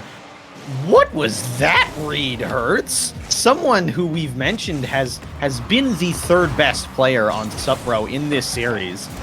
With the read of his life, what a pass. And a great 50 there to get it in the middle to Heps as someone we know will convert on those really consistently. If you're playing in the SCS this weekend, this Supro team, not one to be taken lightly, and one that's going to be a contender in this league for a long time. And, you know, we're talking about teams like Nickel College and Lotus. You know, this team, like I said, could be the third best team this season. You know, they look extremely confident coming out this weekend, and it's only Friday. You know, we saw all tomorrow. They qualify. Now they're done for the night. They play tomorrow in quarters, and I think they will be the third seed heading on to this. Looking shocked, trying to get it all the way in the net. He beats around 2. Little wall dash there to recover back. Heps does lose control of this. Zap over to Poke down the field. Zap does go off the net and misses. Hits the post. Very unfortunate for all Max here. And Poke looks to try and redirect it. No one is home though. Nixum gets bumped out twice. Hurts just being annoying, trying to set something up for his teammates and kill all the time. Heps starts going a setup from a standstill, gets a player down, looks for a double, and Poke is able to block it. Now Heps looks to try and control this away, beat up by Nixum. Nixum, he was ready for the pass. Hurts, incredible control out, looks to try and read it. Poke has some time on the ball, pass over to one. Nixum looks to try and get a sidewall. Oh my, he can find it. Not giving them any space, so Shocks, double. Now over to Hertz, who also starts his setup from a standstill. And, you know, all Mech here just really stuck in their defensive third. You know, Nixum has to be that player who can step up with his mechanics. He's been looking like the player that's been the best all series, and he really has to become the best player in this series if he wants to, you know, maybe take it to a game 4 or a game 5 here. Yeah, I mean, he's got a chance to now. Whoa, goes off the backboard with it instead of putting it on target. Heps able to filter this one out, and once again in the blue half, similar where we've been for almost this entire game. It feels like that's something that we've said in every game of the series so far, but it still remains true. This Supro team just finding a way to get to every ball within a couple of seconds, and you know they're going to be up on everything, and somehow this Almex team still has not found a way to beat them even after 13 minutes of gameplay. They haven't found a way to break them down consistently. Maybe things like that have to happen. A whiff from Heps there, giving the possession some more time here to Almex. But maybe they're going to have to rely on some defensive mistakes to finally push through and tie this game back up. Look at the path down. Shock comes in. Zap can save it away, but the pressure is still continuing. Infield pass goes only as far as Nixum, who once again has to be the player to step up. Gets a pass out. Poke is beat too slow to that. And I feel like, you know, if Supro can take Nixum out of the play, then the rest of the team is just useless here. Shock, double flipper set off the ceiling, can't find the triple! Oh my goodness, what a play that would have been if you managed to score that. That was a clip in the making. Unfortunately, couldn't convert. Another center coming through here. But this offense still is just firing on all cylinders. Even though they've only scored one, their possession has been incredible, only allowing 2 shots against in this game.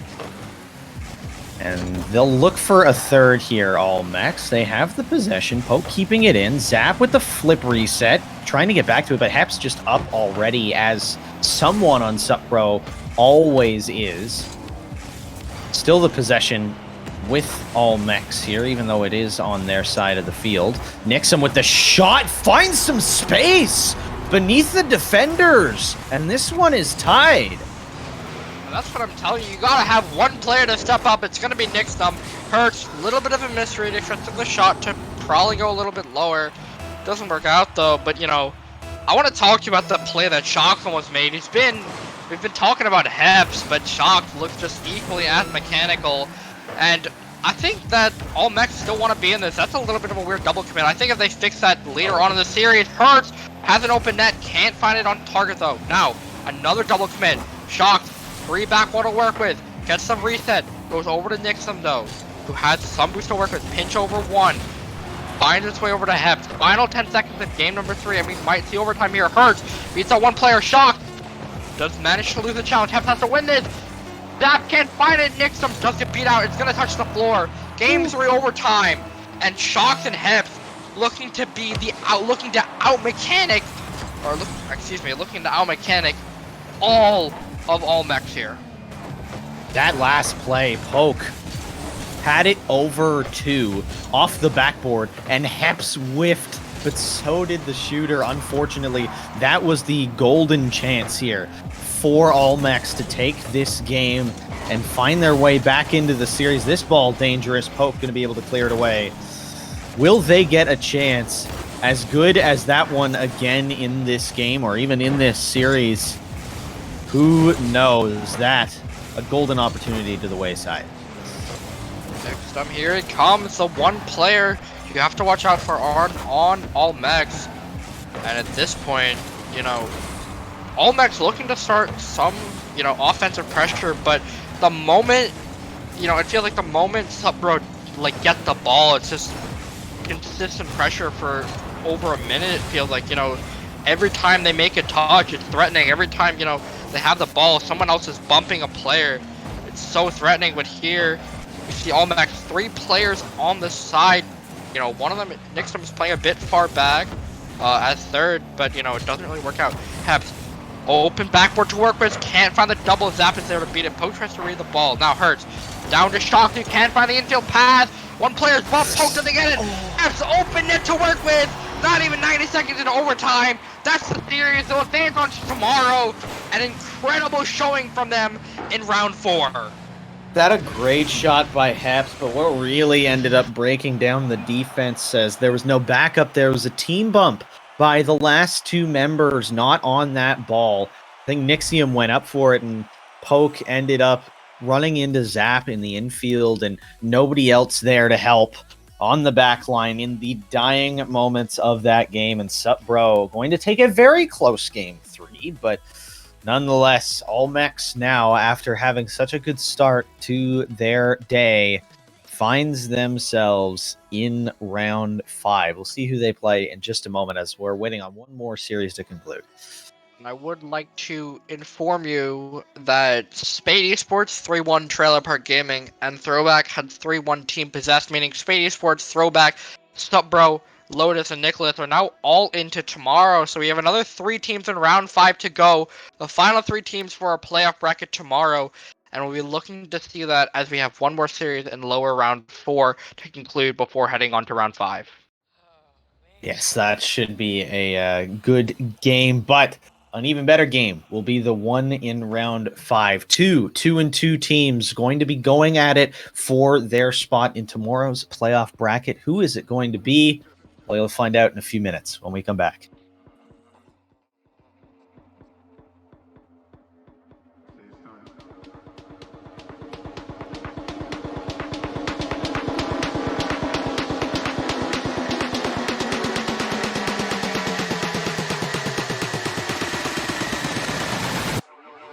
You know I said just.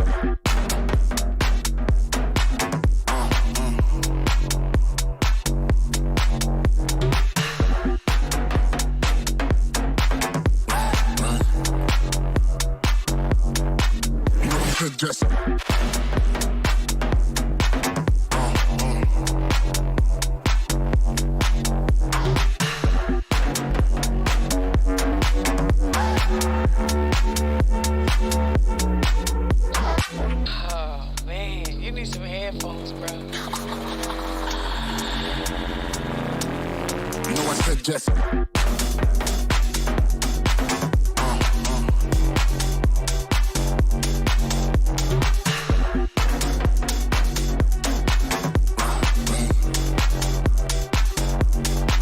You know I suggest.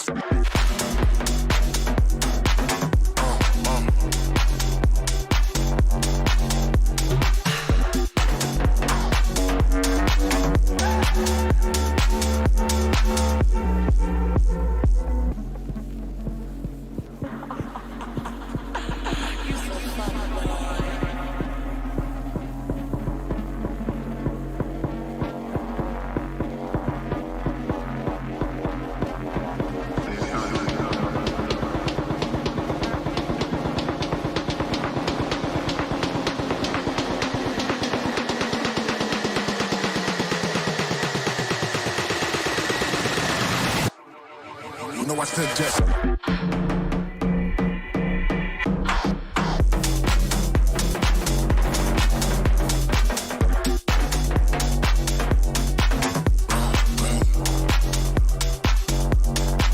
You know I suggest.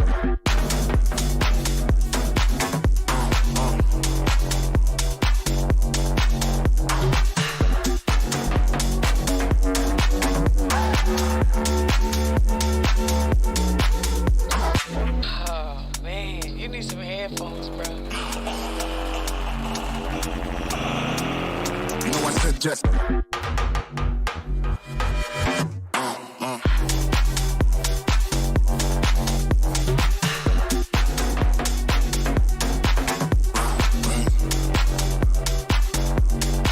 You know I suggest.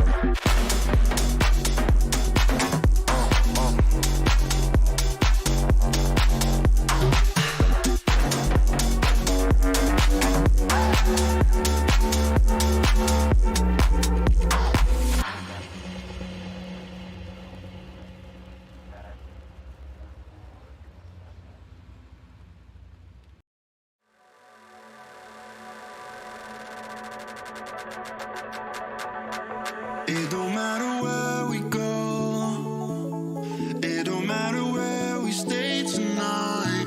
Cause when I'm with you, yeah, I know everything will be alright. It don't matter what we say, it don't matter how we make things right. Cause when I'm with you, yeah, I know everything will be alright. When I'm with you,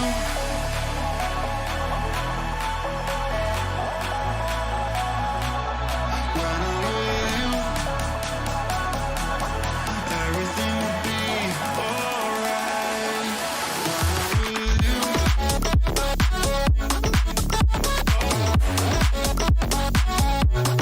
when I'm with you,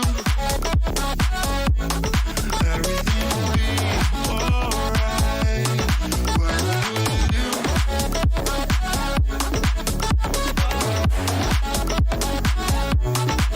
I'm with you, everything will be alright. When I'm with you.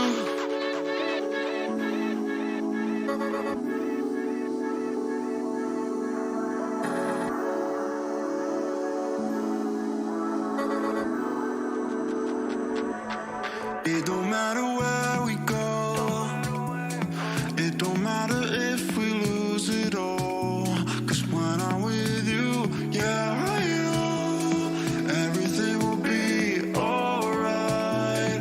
It don't matter if we fall down into the darkest place we know. Cause when I'm with you, yeah, I know everything will be alright.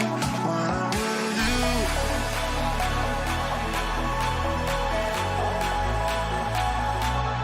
when I'm with you, everything will be alright. When I'm with you.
the dive of your flooding prayer. I wanna taste of your freedom. I wanna taste of your freedom. Froze inside when you're not there. Weight of the world on me, I don't care. I wanna taste of your freedom. I wanna taste of your freedom. Give me a taste of your freedom.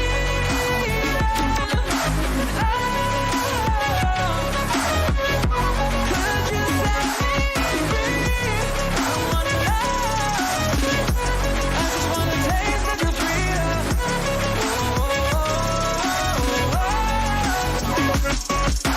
I just wanna taste of your freedom. I just wanna taste of your freedom. I just wanna taste of your freedom. I just wanna taste of your freedom.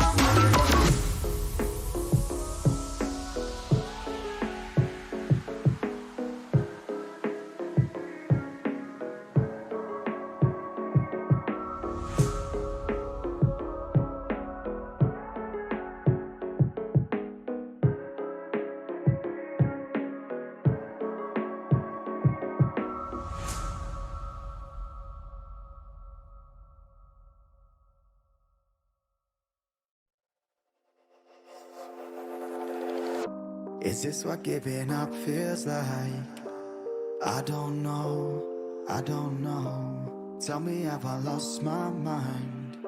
Nowhere to go, so far from home. Is this what giving up feels like? I don't know, I don't know. Tell me, have I lost my mind? So I break these walls and hold my head up high, and I stand my ground until the day I die. As the rain pours down, there's no more tears to cry, tears to cry. So I break these walls and hold my head up high. No, I'm not giving in. No, I'm not giving in.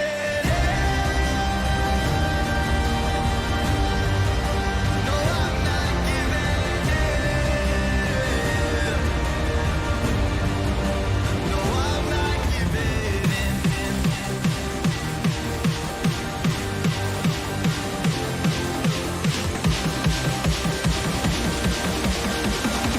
No, I'm not giving. No, I'm not giving.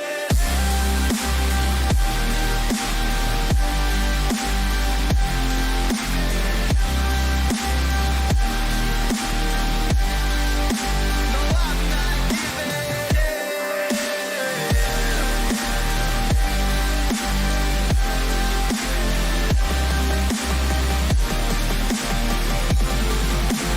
I'm not giving.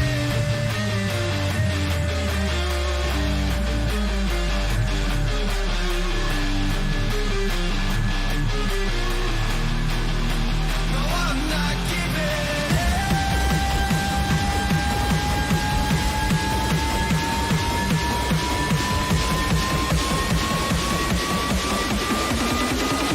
No, I'm not giving.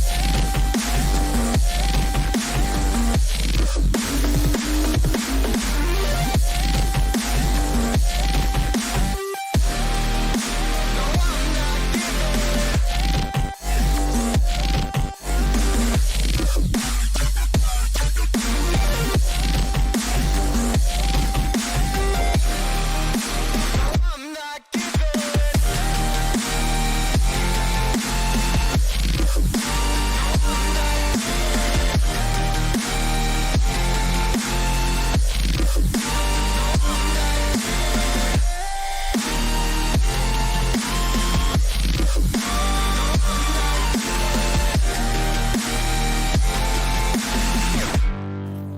No, I'm not giving in.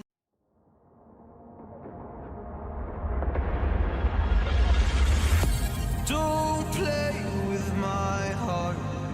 Just let me go. Please let me go.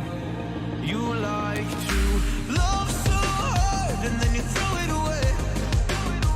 You like to open scars and then you blame it on me. You're someone I can never be with. You joke about my flaws and weaknesses. What you love so hard and then just throw it away.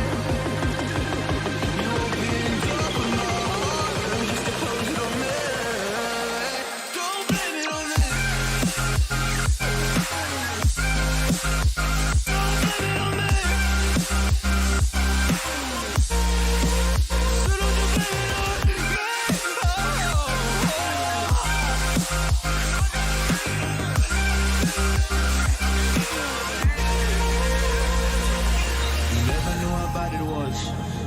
Guess you never really cared because you said your parents never gave you hugs, and as a child you were never loved. You made me love so hard, but then you threw it away. You love to open scars, and then you blame it on me. You're someone I could never be with. You joke about my flaws and weaknesses.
What is going on, everybody? I am Coach Scully, and joining me is Mel, and we're here to take you home in this final segment of our Spate Invitational.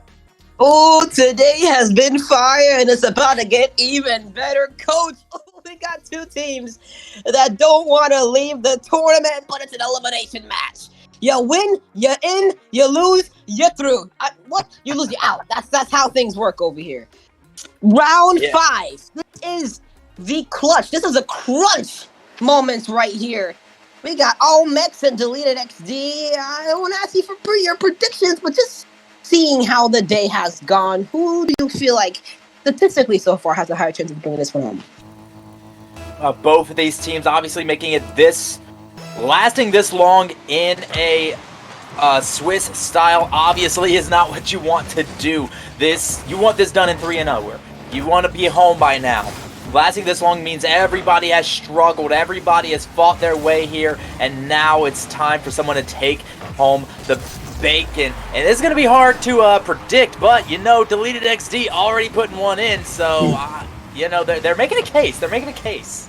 It's all three players getting involved. Taze giving it over to Falcon, who abuses the backboard, no one on it, and the follow-up coming through by XD Marty to put that one in. Deleted XD off the scoreboard first. Going first is always a good sign. I think there's an old statistic that says 70% of the time this team that goes first, scores first, ends up taking the entire game, and you know, that might be a little bit outdated. I heard that a long time ago, and I'd have to double check to see if it's still accurate today, but I mean, thinking of personal experience, there's not too much to argue with that. It is hard to come back whenever your opponents are the first ones to take the lead. Right, especially in that high level, high intensity, that grind mentality is almost like you have to be consistently locked in. The other team is going to be just as locked in as you. So you have to be able to come in and take that first one. That's exactly what Deleted XD did. We'll just have to see if all mix are able to come back in. An early demoing by Marty. It's going to be on target again, forcing Juice to get a big save. And it's going to be, again, another big rotation out as all mix look to go downfield.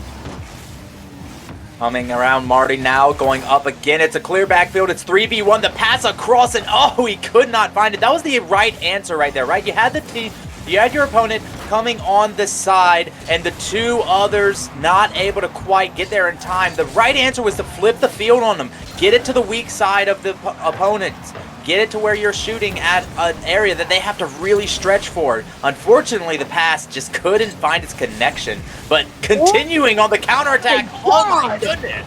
No! Oh, it hit the post! The follows are coming through, but they're abusing the backboard beautifully. But this is exactly what Deleted XD wanted to come in and just dominate the game early. They're dominating the possession of the pitch. They've been able to move downfield and absolutely wreck. But of course, here come all mechs, but only as far as Taze. Taze! One more touch and it's through. He makes it 2-0 for Deleted XD. We are continuously seeing a over pushed up. Okay, so this is a little coachable moment, right? Many people think that big clears, right? This is consistently big clears coming out of Deleted over and over again. That's not entirely third man's fault. You know, sometimes it is because you have an overly pushed up third man. But oftentimes big clears happen because second man does not make it difficult. What you need is a staggered first and second man approach and a good third.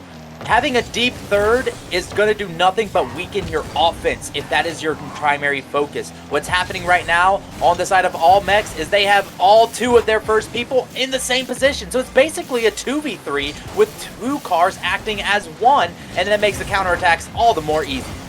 Yeah, and that's exactly what you mean. I see exactly, because in soccer as well, it's kind of like some teams have the philosophy of to control the game and have the possession. You want to be able to move up. You want to be able to position yourself correctly. If you want to be able to have the position, sometimes you want to boom it downfield. Some want to have the heavy passing scheme or play off the ball and play more defensive and be a quick counterattack heavy team. Similar things in Rocket League. You're able to move things around with players around. It's to kind of go to that extent. Deep thirds, it depends on what your philosophy is when it comes to Rocket League. But here's Marty on target. No, it's going to be taken away by Juice. Here's Taze. Gets one touch, but gets demo. Takes one of the play. Juice gets deleted. That's going to be him under the ball. Can't get a touch. Falcon and Marty playing keep away. Right back out. It's going to be taken away. And Nix is going to be able to rotate downfield only as far as Taze. He's coming up, almost able to make that contact, just missing it off the edge. Now Falcon, a beautiful self-pass right in front of the entire opponents, and that's when you know you're controlling the pitch, you're controlling the ball, you're controlling the field, right? You put a pass in front of both of your opponents and say, go for it, I dare you, and nobody moves. Nobody moves, and you're able to take the self-pass right off the wall. And look, these Deleted has came in here, dominated and controlled, and they are looking poised and ready to continue that trend until the end of this series, at least until the end of this game, as 50 seconds are left on the clock, and this pace is not slowing. Here comes a 1-2-3, and Marcy can't connect with the play. Here comes Falcon, gonna try to keep it one in, trying to force the defender off the ball. Juice has 60 boosts and a dream, but it gets cut off by Taze, who's still going with the ball. Just gonna have to go take a low 50. 30 seconds remaining. Here comes Olmex, trying to make something happen. A quick counterattack philosophy play. It's gonna be taken away. It's gonna be past Taze. There it is again. And that is a high, super high third. And he got beat out to the play, almost got his team caught out. And deleted XD continuing the possession, taking off the time off the clock. And is trying to end this one here, and they just might. So, what's happening here is it's a clash of two different play styles in one singular team, right? The first two, first and second man, are playing a very quick kind of play style, right? We're going to go in, we're going to score, and if we lose it, a third man's going to take it. Right. For that strategy, you need a deep third man because the first and second man are basically right together. They're right next to each other. The whole idea is to get a 1-2 in the net and leave. You need a deep third man to recover that. But their third man is playing an aggressive three-man offense. First two men are playing a two-man offense. Their third man is playing a three-man offense. And that ends up a three-person cluster in the front of the field. And you get deleted making 4 or 5 counterattacks. This game alone, and 2 of those going in for a goal, this is a ridiculous amount of open space they're giving in the backfield. Yeah, and I feel like if you want to be able to do that correctly, there are a couple different ways to do that. I know I saw BDS do this against Carmine Corp day 1 of RLCS EU. It was Rise this kind of playing the consistent first man role, being able to take these small controlled touches. They weren't banging the ball. Monkey Moon was always the third man. They were trying to keep things close when he needed to bang it. Then he's like, okay, I'm going to get it out. But that also allowed BDS to give Rise a lot of time on the ball. It gave Monkey Moon a decent amount of time, as well as third man. And he was able to do his job to facilitate that offense and be able to help his team transition back onto defense as you and not get caught out at any really point. And of course, what's going to happen? Like they held Vatira for so long. 8 minutes is a little bit long to hold Vatira until he scores. He scored in that overtime in game 3. But it was good while it lasted. But that's going to happen eventually. Right. This is what we need. We need all 3 players on the same calendar. And oh my goodness. Oh no. All 3 players. They want to restart. They said we're done. Yeah. They said we're done. A little lagging going on, and one team's crying lag, the other team's crying skill issue. The jury's out.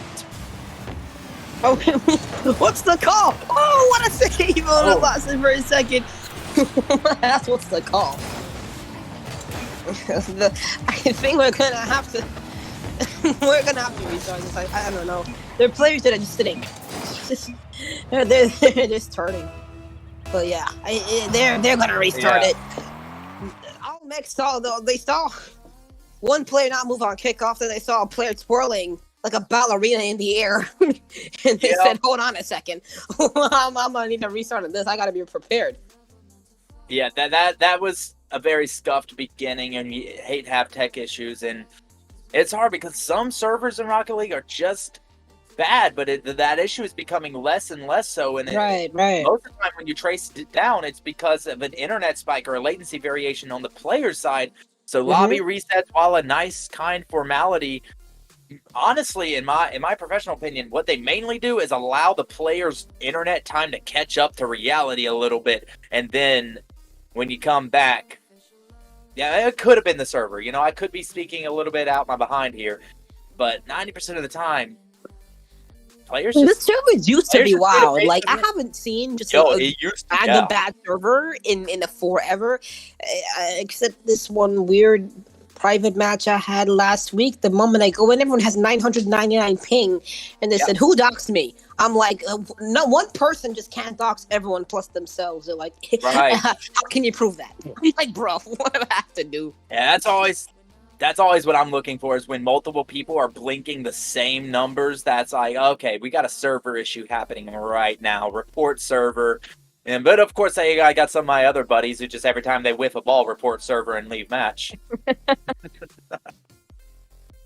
back to that game one, how do you feel like Deleted XD did? I really liked how they incorporated Taze on the back line to be able to transition right back onto offense. How do you feel like they did, and how they're going to be able to keep this one up going into the later half of the series?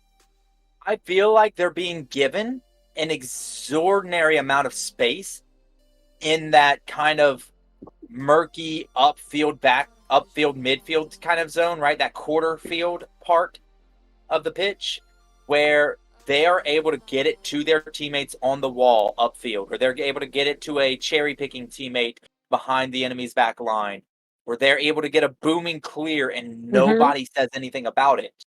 I think that the counterattack ability that they're being given is being used. The follow-through, on the other hand, is being squandered time and time again with whiffs, with misplays, with misplaced passes. They could be scoring every time they counter. That should have been a 5-0 game right there, but ended up being 2-0 just because, they didn't make the connection every time, but they're going to get used to it. They're going to figure it out. They're going to get in the flow and the rhythm, and eventually, every single time they counter, it's going to go in, and that can start making for some pretty long games.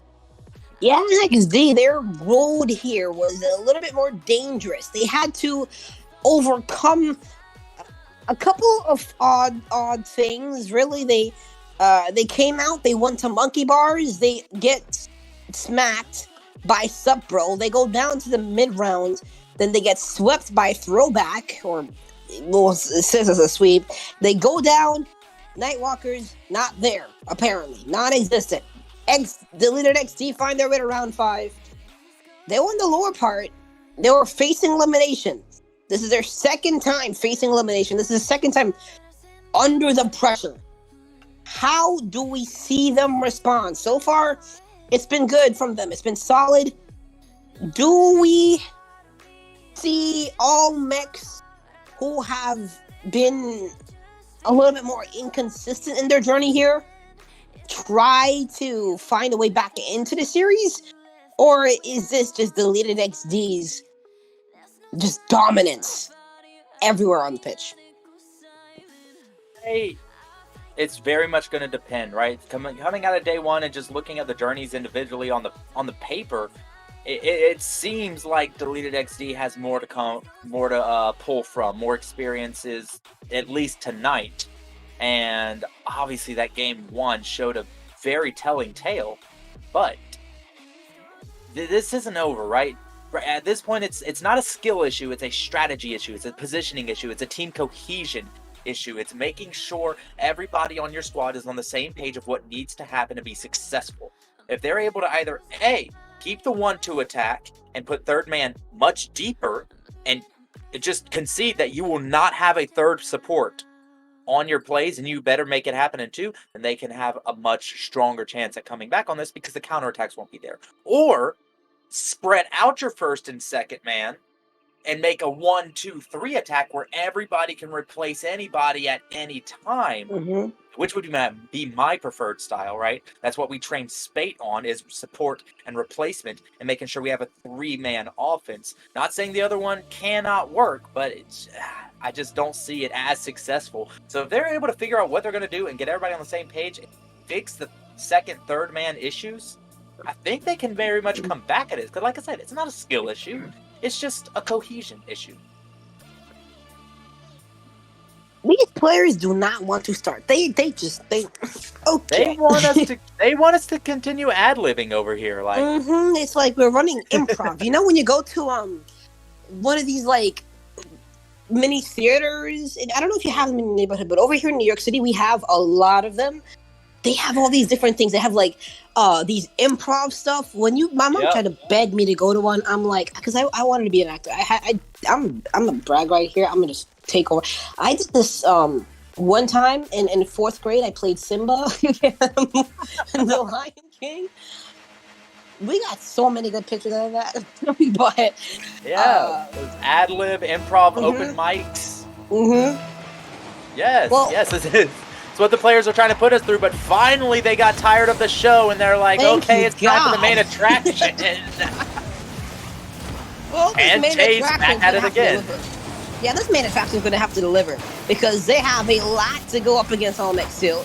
They need to be able to make reads. I think they're trying to play up to Deleted XD.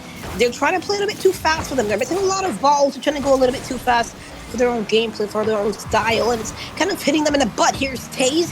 Not the best defensive play right there. Falcon's going to drop it back down to the ground. This could be a spot where Almex are able to counterattack and capitalize. Big demo. Taze is going to be able to clear this one right back out. Not the best touch that he got off the ceiling. Falcon. Juice has to pre-jump. It's going to go right around him. Tiz keeps it close. Has over 70 boosts to work with. Drops it right back down. Double commit. Two people go. All three people players up. One clear. It could be a big catch out in the favor of Deleted XD. But all Mets are able to recover just for the moment and get back on defense. So far, no glaring counterattacks being given up by Almex. They're starting to learn their lesson just a little bit, it seems, but could be talking too soon. No, everybody's back recovered, ready to take this back on the offensive side. Juice taking it around 50-50 with Taz in the midfield. Nix on the sidewall, trying to catch it in the air, bringing it around. Tiz on the perfect spot on the midline to catch that back. And now we're seeing a replacement style being used by Almex as everybody's trying to support everybody. Can only maintain it for a few seconds though. And it's back on the offensive side of Deleted XD. And quickly, they start taking pop shots at the net. They're going to have a counterattack though. It's a big bump. Now the third gets bumped out the way. Falcon's going to have an open net here. Oh, that's what I'm talking about. And now Juice has a 1v2 play. Taze gets beat into scores. That's exactly what I was saying earlier. The counterattack ability of Deleted is absolutely superb. But the follow-up ability, that was everything they needed. It bounced off the wall. A bump came onto the third man, a completely empty net, and a player with time, space, and open field to read the ball, and still hitting it off the right post. They just can't follow through with golden opportunities. Oh my god. Oh my god. So good. But I feel like all this, they kind of maybe took that little couple minutes that we had as a timeout. They're looking a little bit more fluid now. Here's Tiz. Oh, the dooziness in the favor of Tiz. And Almex take a 2-goal lead. Just like I was saying in between games, right? It's not a skill issue, it is a cohesion issue, and they are seeing much more cohesive now, Mel. They feel comfortable playing on defense, and then when they're able to transition downfield as a unit onto offense, and then be able to transition back, even in tough spots that they were in, they were able to stall time for their teammates and get back to fix a diving save. XD Marcy has got one on target. Here comes Taze with an impossible angle. Falcon uses a defensive guard. Oh my god. Everybody took turns shooting on that, and nobody was able to make it. And the overcommit of trying to go for the forbidden fruit ends up paying dividends for the side of Almex. Taze, when he just needed some shadow defense and wasting time, takes the bait, goes for the push. I respect it, but you gotta know when. Ladies and gentlemen, this gets overused, but Deleted XD just got their hand stuck in the cookie jar.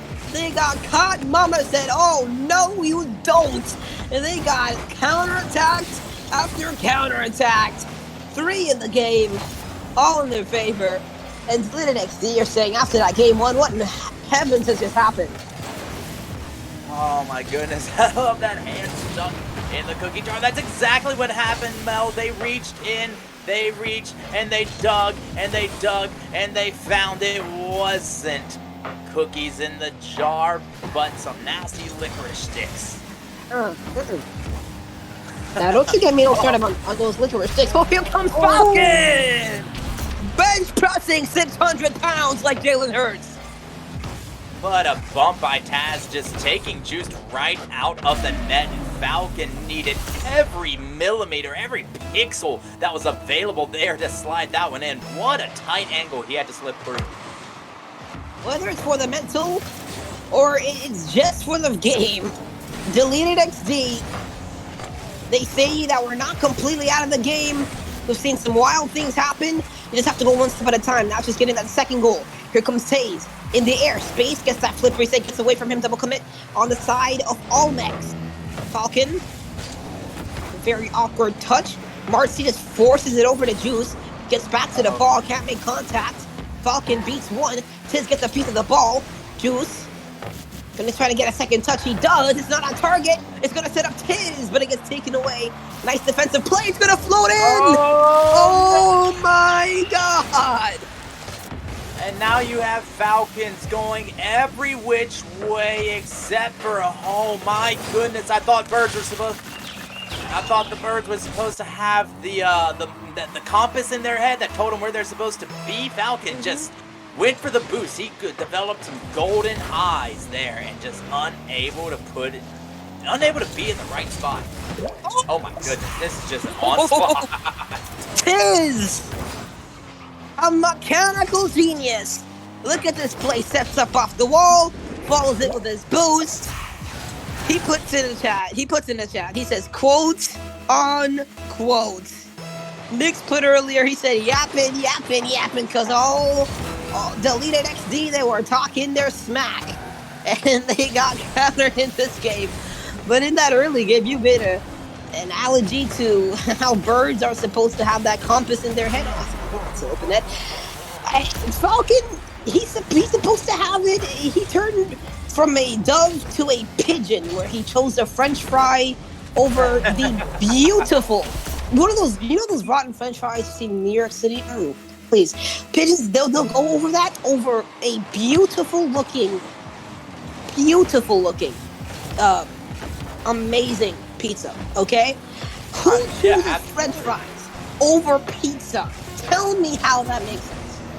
But you know what? In the final seconds of this game, we're finally seeing Deleted XD execute their counterattacks correctly. You had the last one, the pass to the wall, off the back wall, and then Falcon puts it in. And then you had a couple of more cherry-picking plays that actually went on target and had to have tough saves. And they're in the last 15 seconds. So finally, maybe they're getting that compass dialed in right. Finally, maybe the magnetic north has shifted in the right direction and solar storms have stopped messing with the auroras. But we're going to have to see on next game. Right now, it's even 1-1, a best-of-5 series yet again.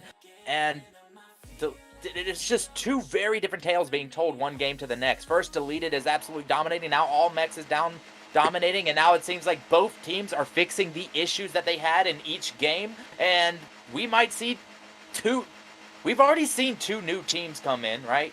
Now let's see if we see two new ones yet again. Game number 3, Almex coming from the upper side of the Swiss stage. Deleted XD having to go to their second elimination match to try and fight their way right back in this bracket.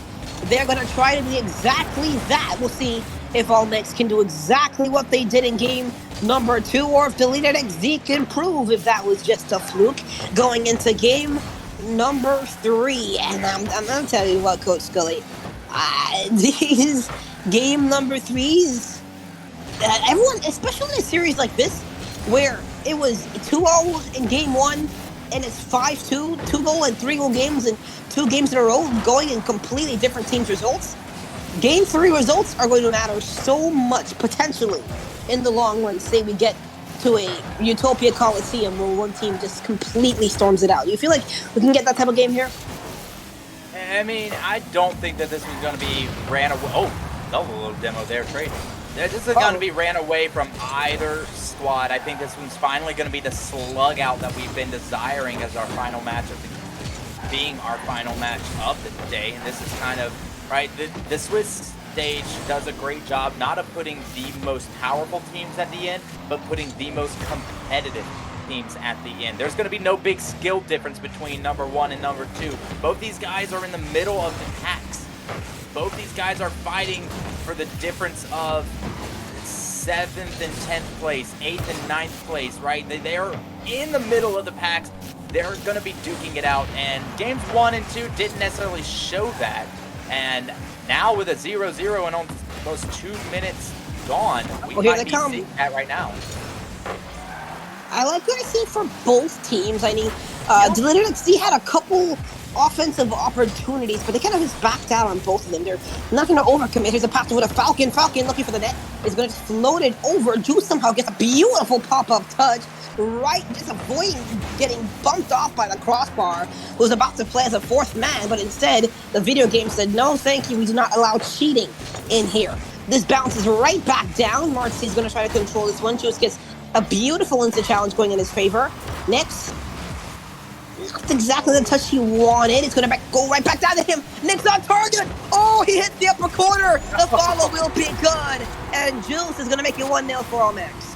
It just goes in the difference between what you read and what happens. Tiz in the air does not make the touch, like you said, that he wanted. Very much wanted a different touch than what he had.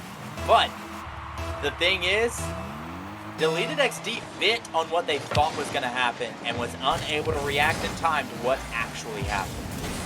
Yeah, it's just beautiful play. Look at them controlling the pace of the game, slowing the pace down, letting their teammates kind of get boost, rotate right back into the play, setting them up.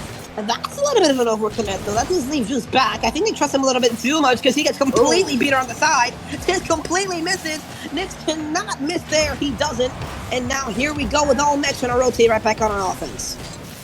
Oh, that was a Oh, no. feeling. Oh, no. Another opportunity does not go their way.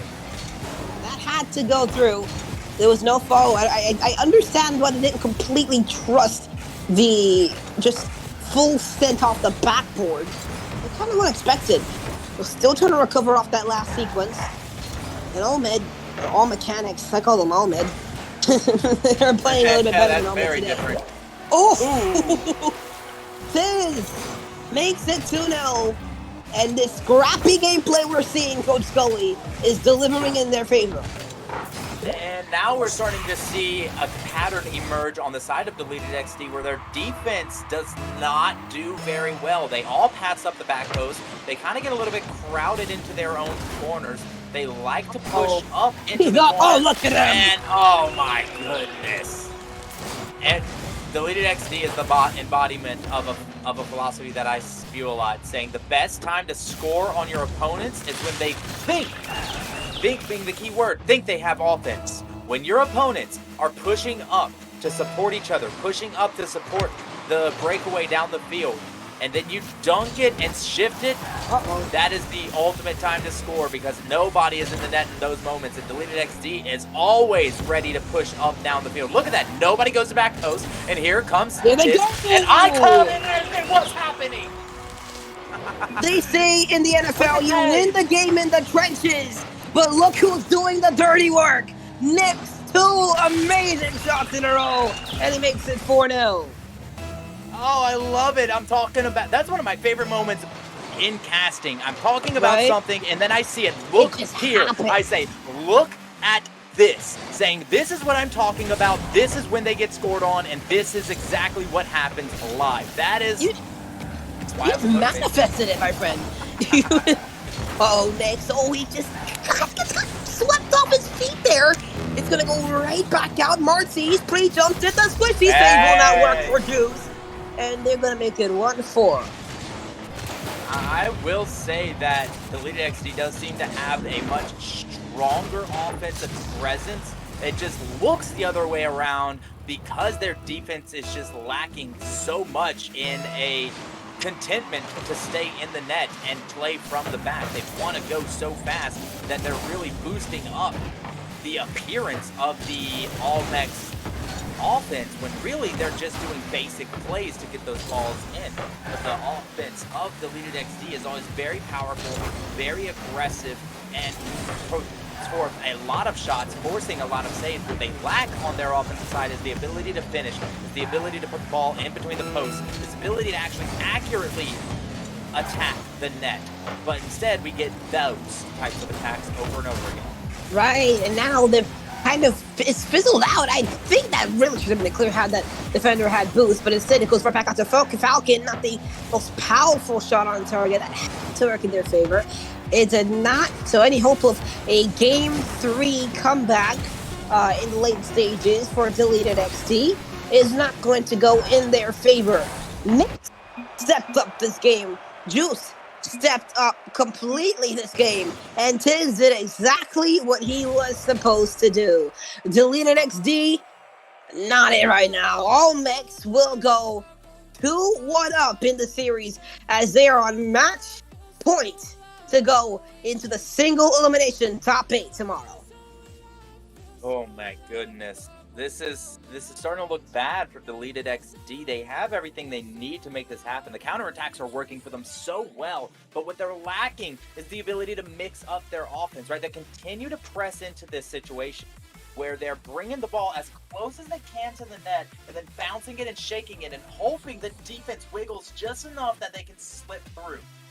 But it's just being met with the resistance every time. They cannot make the push. They cannot flip through the cracks. They cannot shake the salt shaker up enough to make it come through the holes. What they need to do is try a different approach. Instead of coming to the net, make the net. The defenders come to you. Make dribble plays. Make air dribble plays. Infield passing plays. Use the left and right of the field. Stop using the forward and back. Stop bringing the ball to the net. Make the people in the net come to you. Open up the defense. Spread them out. Introduce a disturbing agent. And then attack. Stop just trying to shove it where it won't go. Deleted XD on elimination point. They need to step up and show something they haven't showed since game 1. If they want to remain and have a chance at this top 8 tomorrow. Here comes Taze. Big 50, they've pre-jumped it. Falcon, 1 touch and he's out. Here comes the counterattack. Opens up space. T1, back to Nix on target. Gets taken away by Marty. I like that cut right there in the good control, trying to take it around, but Falcon just all the way up, now starting to switch places with how Allmex was at the very beginning, but now the double command coming out of Allmex. Each team starting to show their own version of oh my god! Taze just couldn't go. Oh my goodness! I think everybody in the lobby is awkward. Look at how Taze pulls up and then breaks out and just can't read the next one. This is not going well for Deleted XD. You can start seeing the mental grind starting to take a toll as they see the mountain in front of them and realize that their climbing gear might not be enough. Yeah, Tiz couldn't even go up for that either. He just had to wait for the ball to fall right back down to it. It's a 1v3 on offense right now. Nix, flip reset, doesn't have the flip, got the follow save! Falcon steps up again for his team and keeps them in it when it matters. And you can see the third man being very close. They're trying to continue to play the style that they've been playing, and it works out for them this time, right? Eventually stuff is going to fall through, but I truly believe that they're not going to be able to consistently attack this 3-person net with plays like that. They will be taken away, as they have multiple times, unless we see a total lapse in the defense of Allmex. Yeah, you see the very consistent and specific spacing that Allmex have on defense. It's been working for them so far, and I really like kind of what I'm seeing out of it. It's not really allowing too much of a potential for a counterattack to go in the favor of the opposition in Deleted XD. And right now, Deleted XD, they're on the back line. They have to do something to stop this team. Oh, and they do! Unbelievable Falcon. Nice reaction time just to find a way to force it on target. But now his team on the back line cannot come out and help follow this one up, and they just might be put on the counterattack. The team pin off the post. Oh, the crossbar, the 4th man. This is, again, when it's time to play defense, Deleted just cannot put people in the net. Look at everybody across the field, everybody so far away. Deleted XD just has deleted the concept of defense from their inventory. They need to find a way to make things work in the way that they just, when they push up so far, and it takes so long for them to recover back onto defense and then set up in a space where they're going to be able to push right back onto offense again. All the way up. Right, they're making things so hard for them with the way that they're playing right now. They have like this very outdated sense of urgency of being to absolutely send it, because if they don't, they're going to lose the series.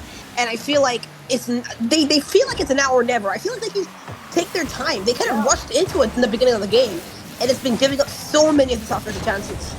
And you are absolutely correct. Oh. Defense to offense, that is the case. And finally, it starts working off of this time a little bit more of a counterattack. We're starting to see the double commits from Allmex are playing a tale that is repeating over and over again. And that's where we're going to see the defects of Allmex and the ability for Deleted to actually make something happen is going to be when Allmex makes those double commits. Regardless of strategy, you just can't be doing that every turn of the key.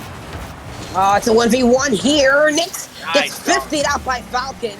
He's just stronger right now. Tay's keeping this ball in play, but on that last goal, so Tay's got a whole lot of luck for that to go in his favor. Nyx completely misread the ball, and it went in his favor. He just was there at the right time, Taze was. Now here go Allmex trying to find a way to end this in 4. It's another double commit. Nyx off the backboard. Marcy has to make a read. It's a soft touch. That's not what they want. That's terrible. You can't have that on defense. Allmex capitalize. Oh my goodness. Taze went all the way for the mid-left boost, guys. That's why he wasn't there. That's why there was no third attack defender. Allmex taking advantage of a missing defender so often, and that's how it happens on these teams that always want the counterattacks. They're always going to be prioritizing or favoring those front mid boosts because they want that cherry picker upfield, but sometimes it's just not there. It's not going to be there. Read it, recognize it, don't go for it. Pick the moment when your strategy works. It's like they're trying to open up options for themselves on offense if they want to be able to transition out, but that's pushing so hard that they do want to transition out. You have to be able to make things work in the trenches first. And they're going to be able to get out of this. Falcon, this booms it only as far as Juice open. Backboard! No! It's going to be cleared off the line. 1v1 to end it right here, right now. He hits the post! What's in the drama? It's like they're trying to... Oh, there finally goes in. It's like Deleted is trying to open the bread with a can opener, when in reality it's just a zip tie, guys. Play simple Rocket League and you win. 3 goals it's gonna take for Deleted XD to not only come back but to win. 3 goals in a row. Things like that don't happen all the time. Does it happen here? It's a fake. He hesitated. I don't know if that plays out to be the right decision after all. You're down by 2. You hesitate. You take extra time for the extra defender to come back. Now you have to rotate all the way back and then move downfield, play a game of defense, boom it right back onto offense, and try to score twice. Yeah, they are way too handsy. Again, upfield and upfield and upfield. You saw the 2-man push all the way down when the opponent was rolling the ball to the back wall. Guys, he is rolling the ball to the back corner.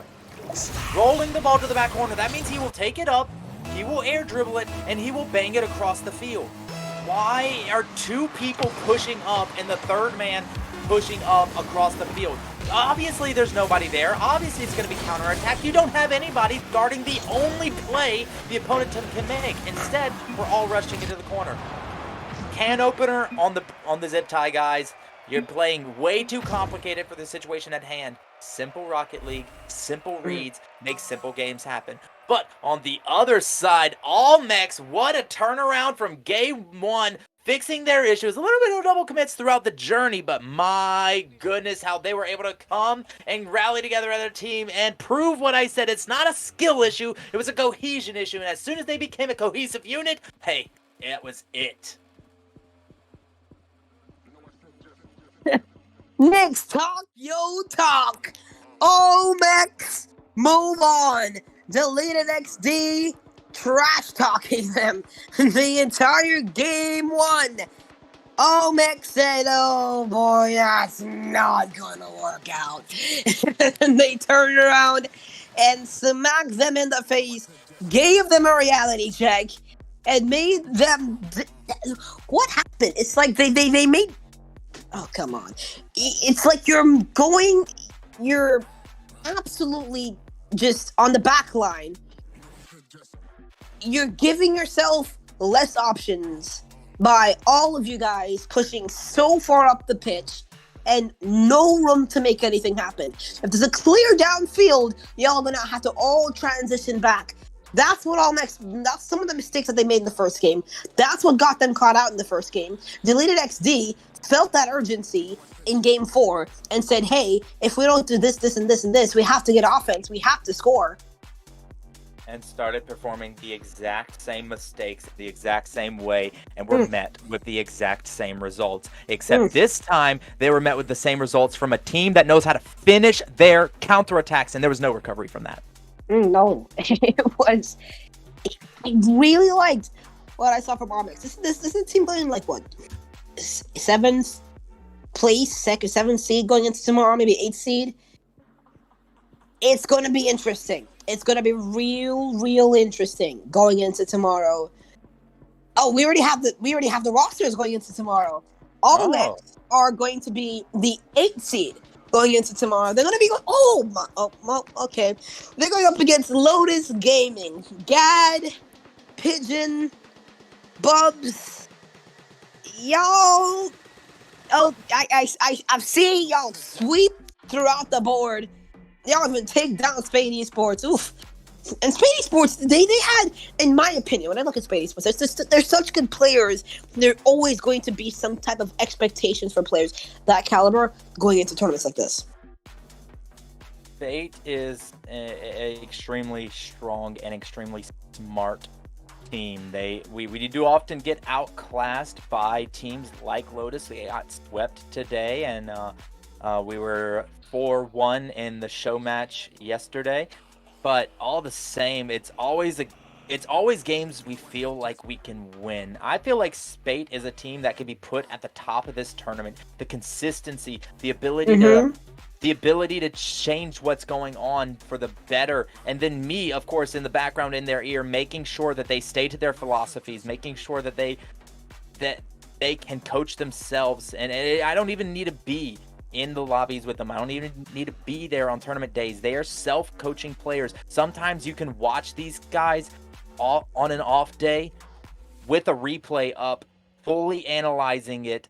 And sometimes people just join them in and watch them self-analyze a replay without me there. And these guys know what their game is supposed to look like, know what their team is supposed to look like, know what the mistakes are, knows how to correct them. They can do that on the fly. That's what makes them so versatile, so consistent, and such a big player in any event that they go into.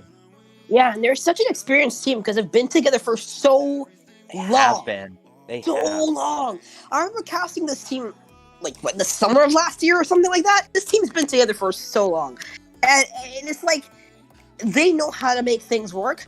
If they have an off day, they're gonna be able to make a comeback. They give me the vibes of a type of team that mentally doesn't get consistently broken, is able to try to keep themselves in it and make rebounds if something goes wrong, which it doesn't always. It really doesn't really go wrong a lot of the time. And we may just have, say, potentially a big rematch with Spate Esports and Lotus Gaming. I got to cast a Lotus Gaming versus Spate Esports show match yesterday.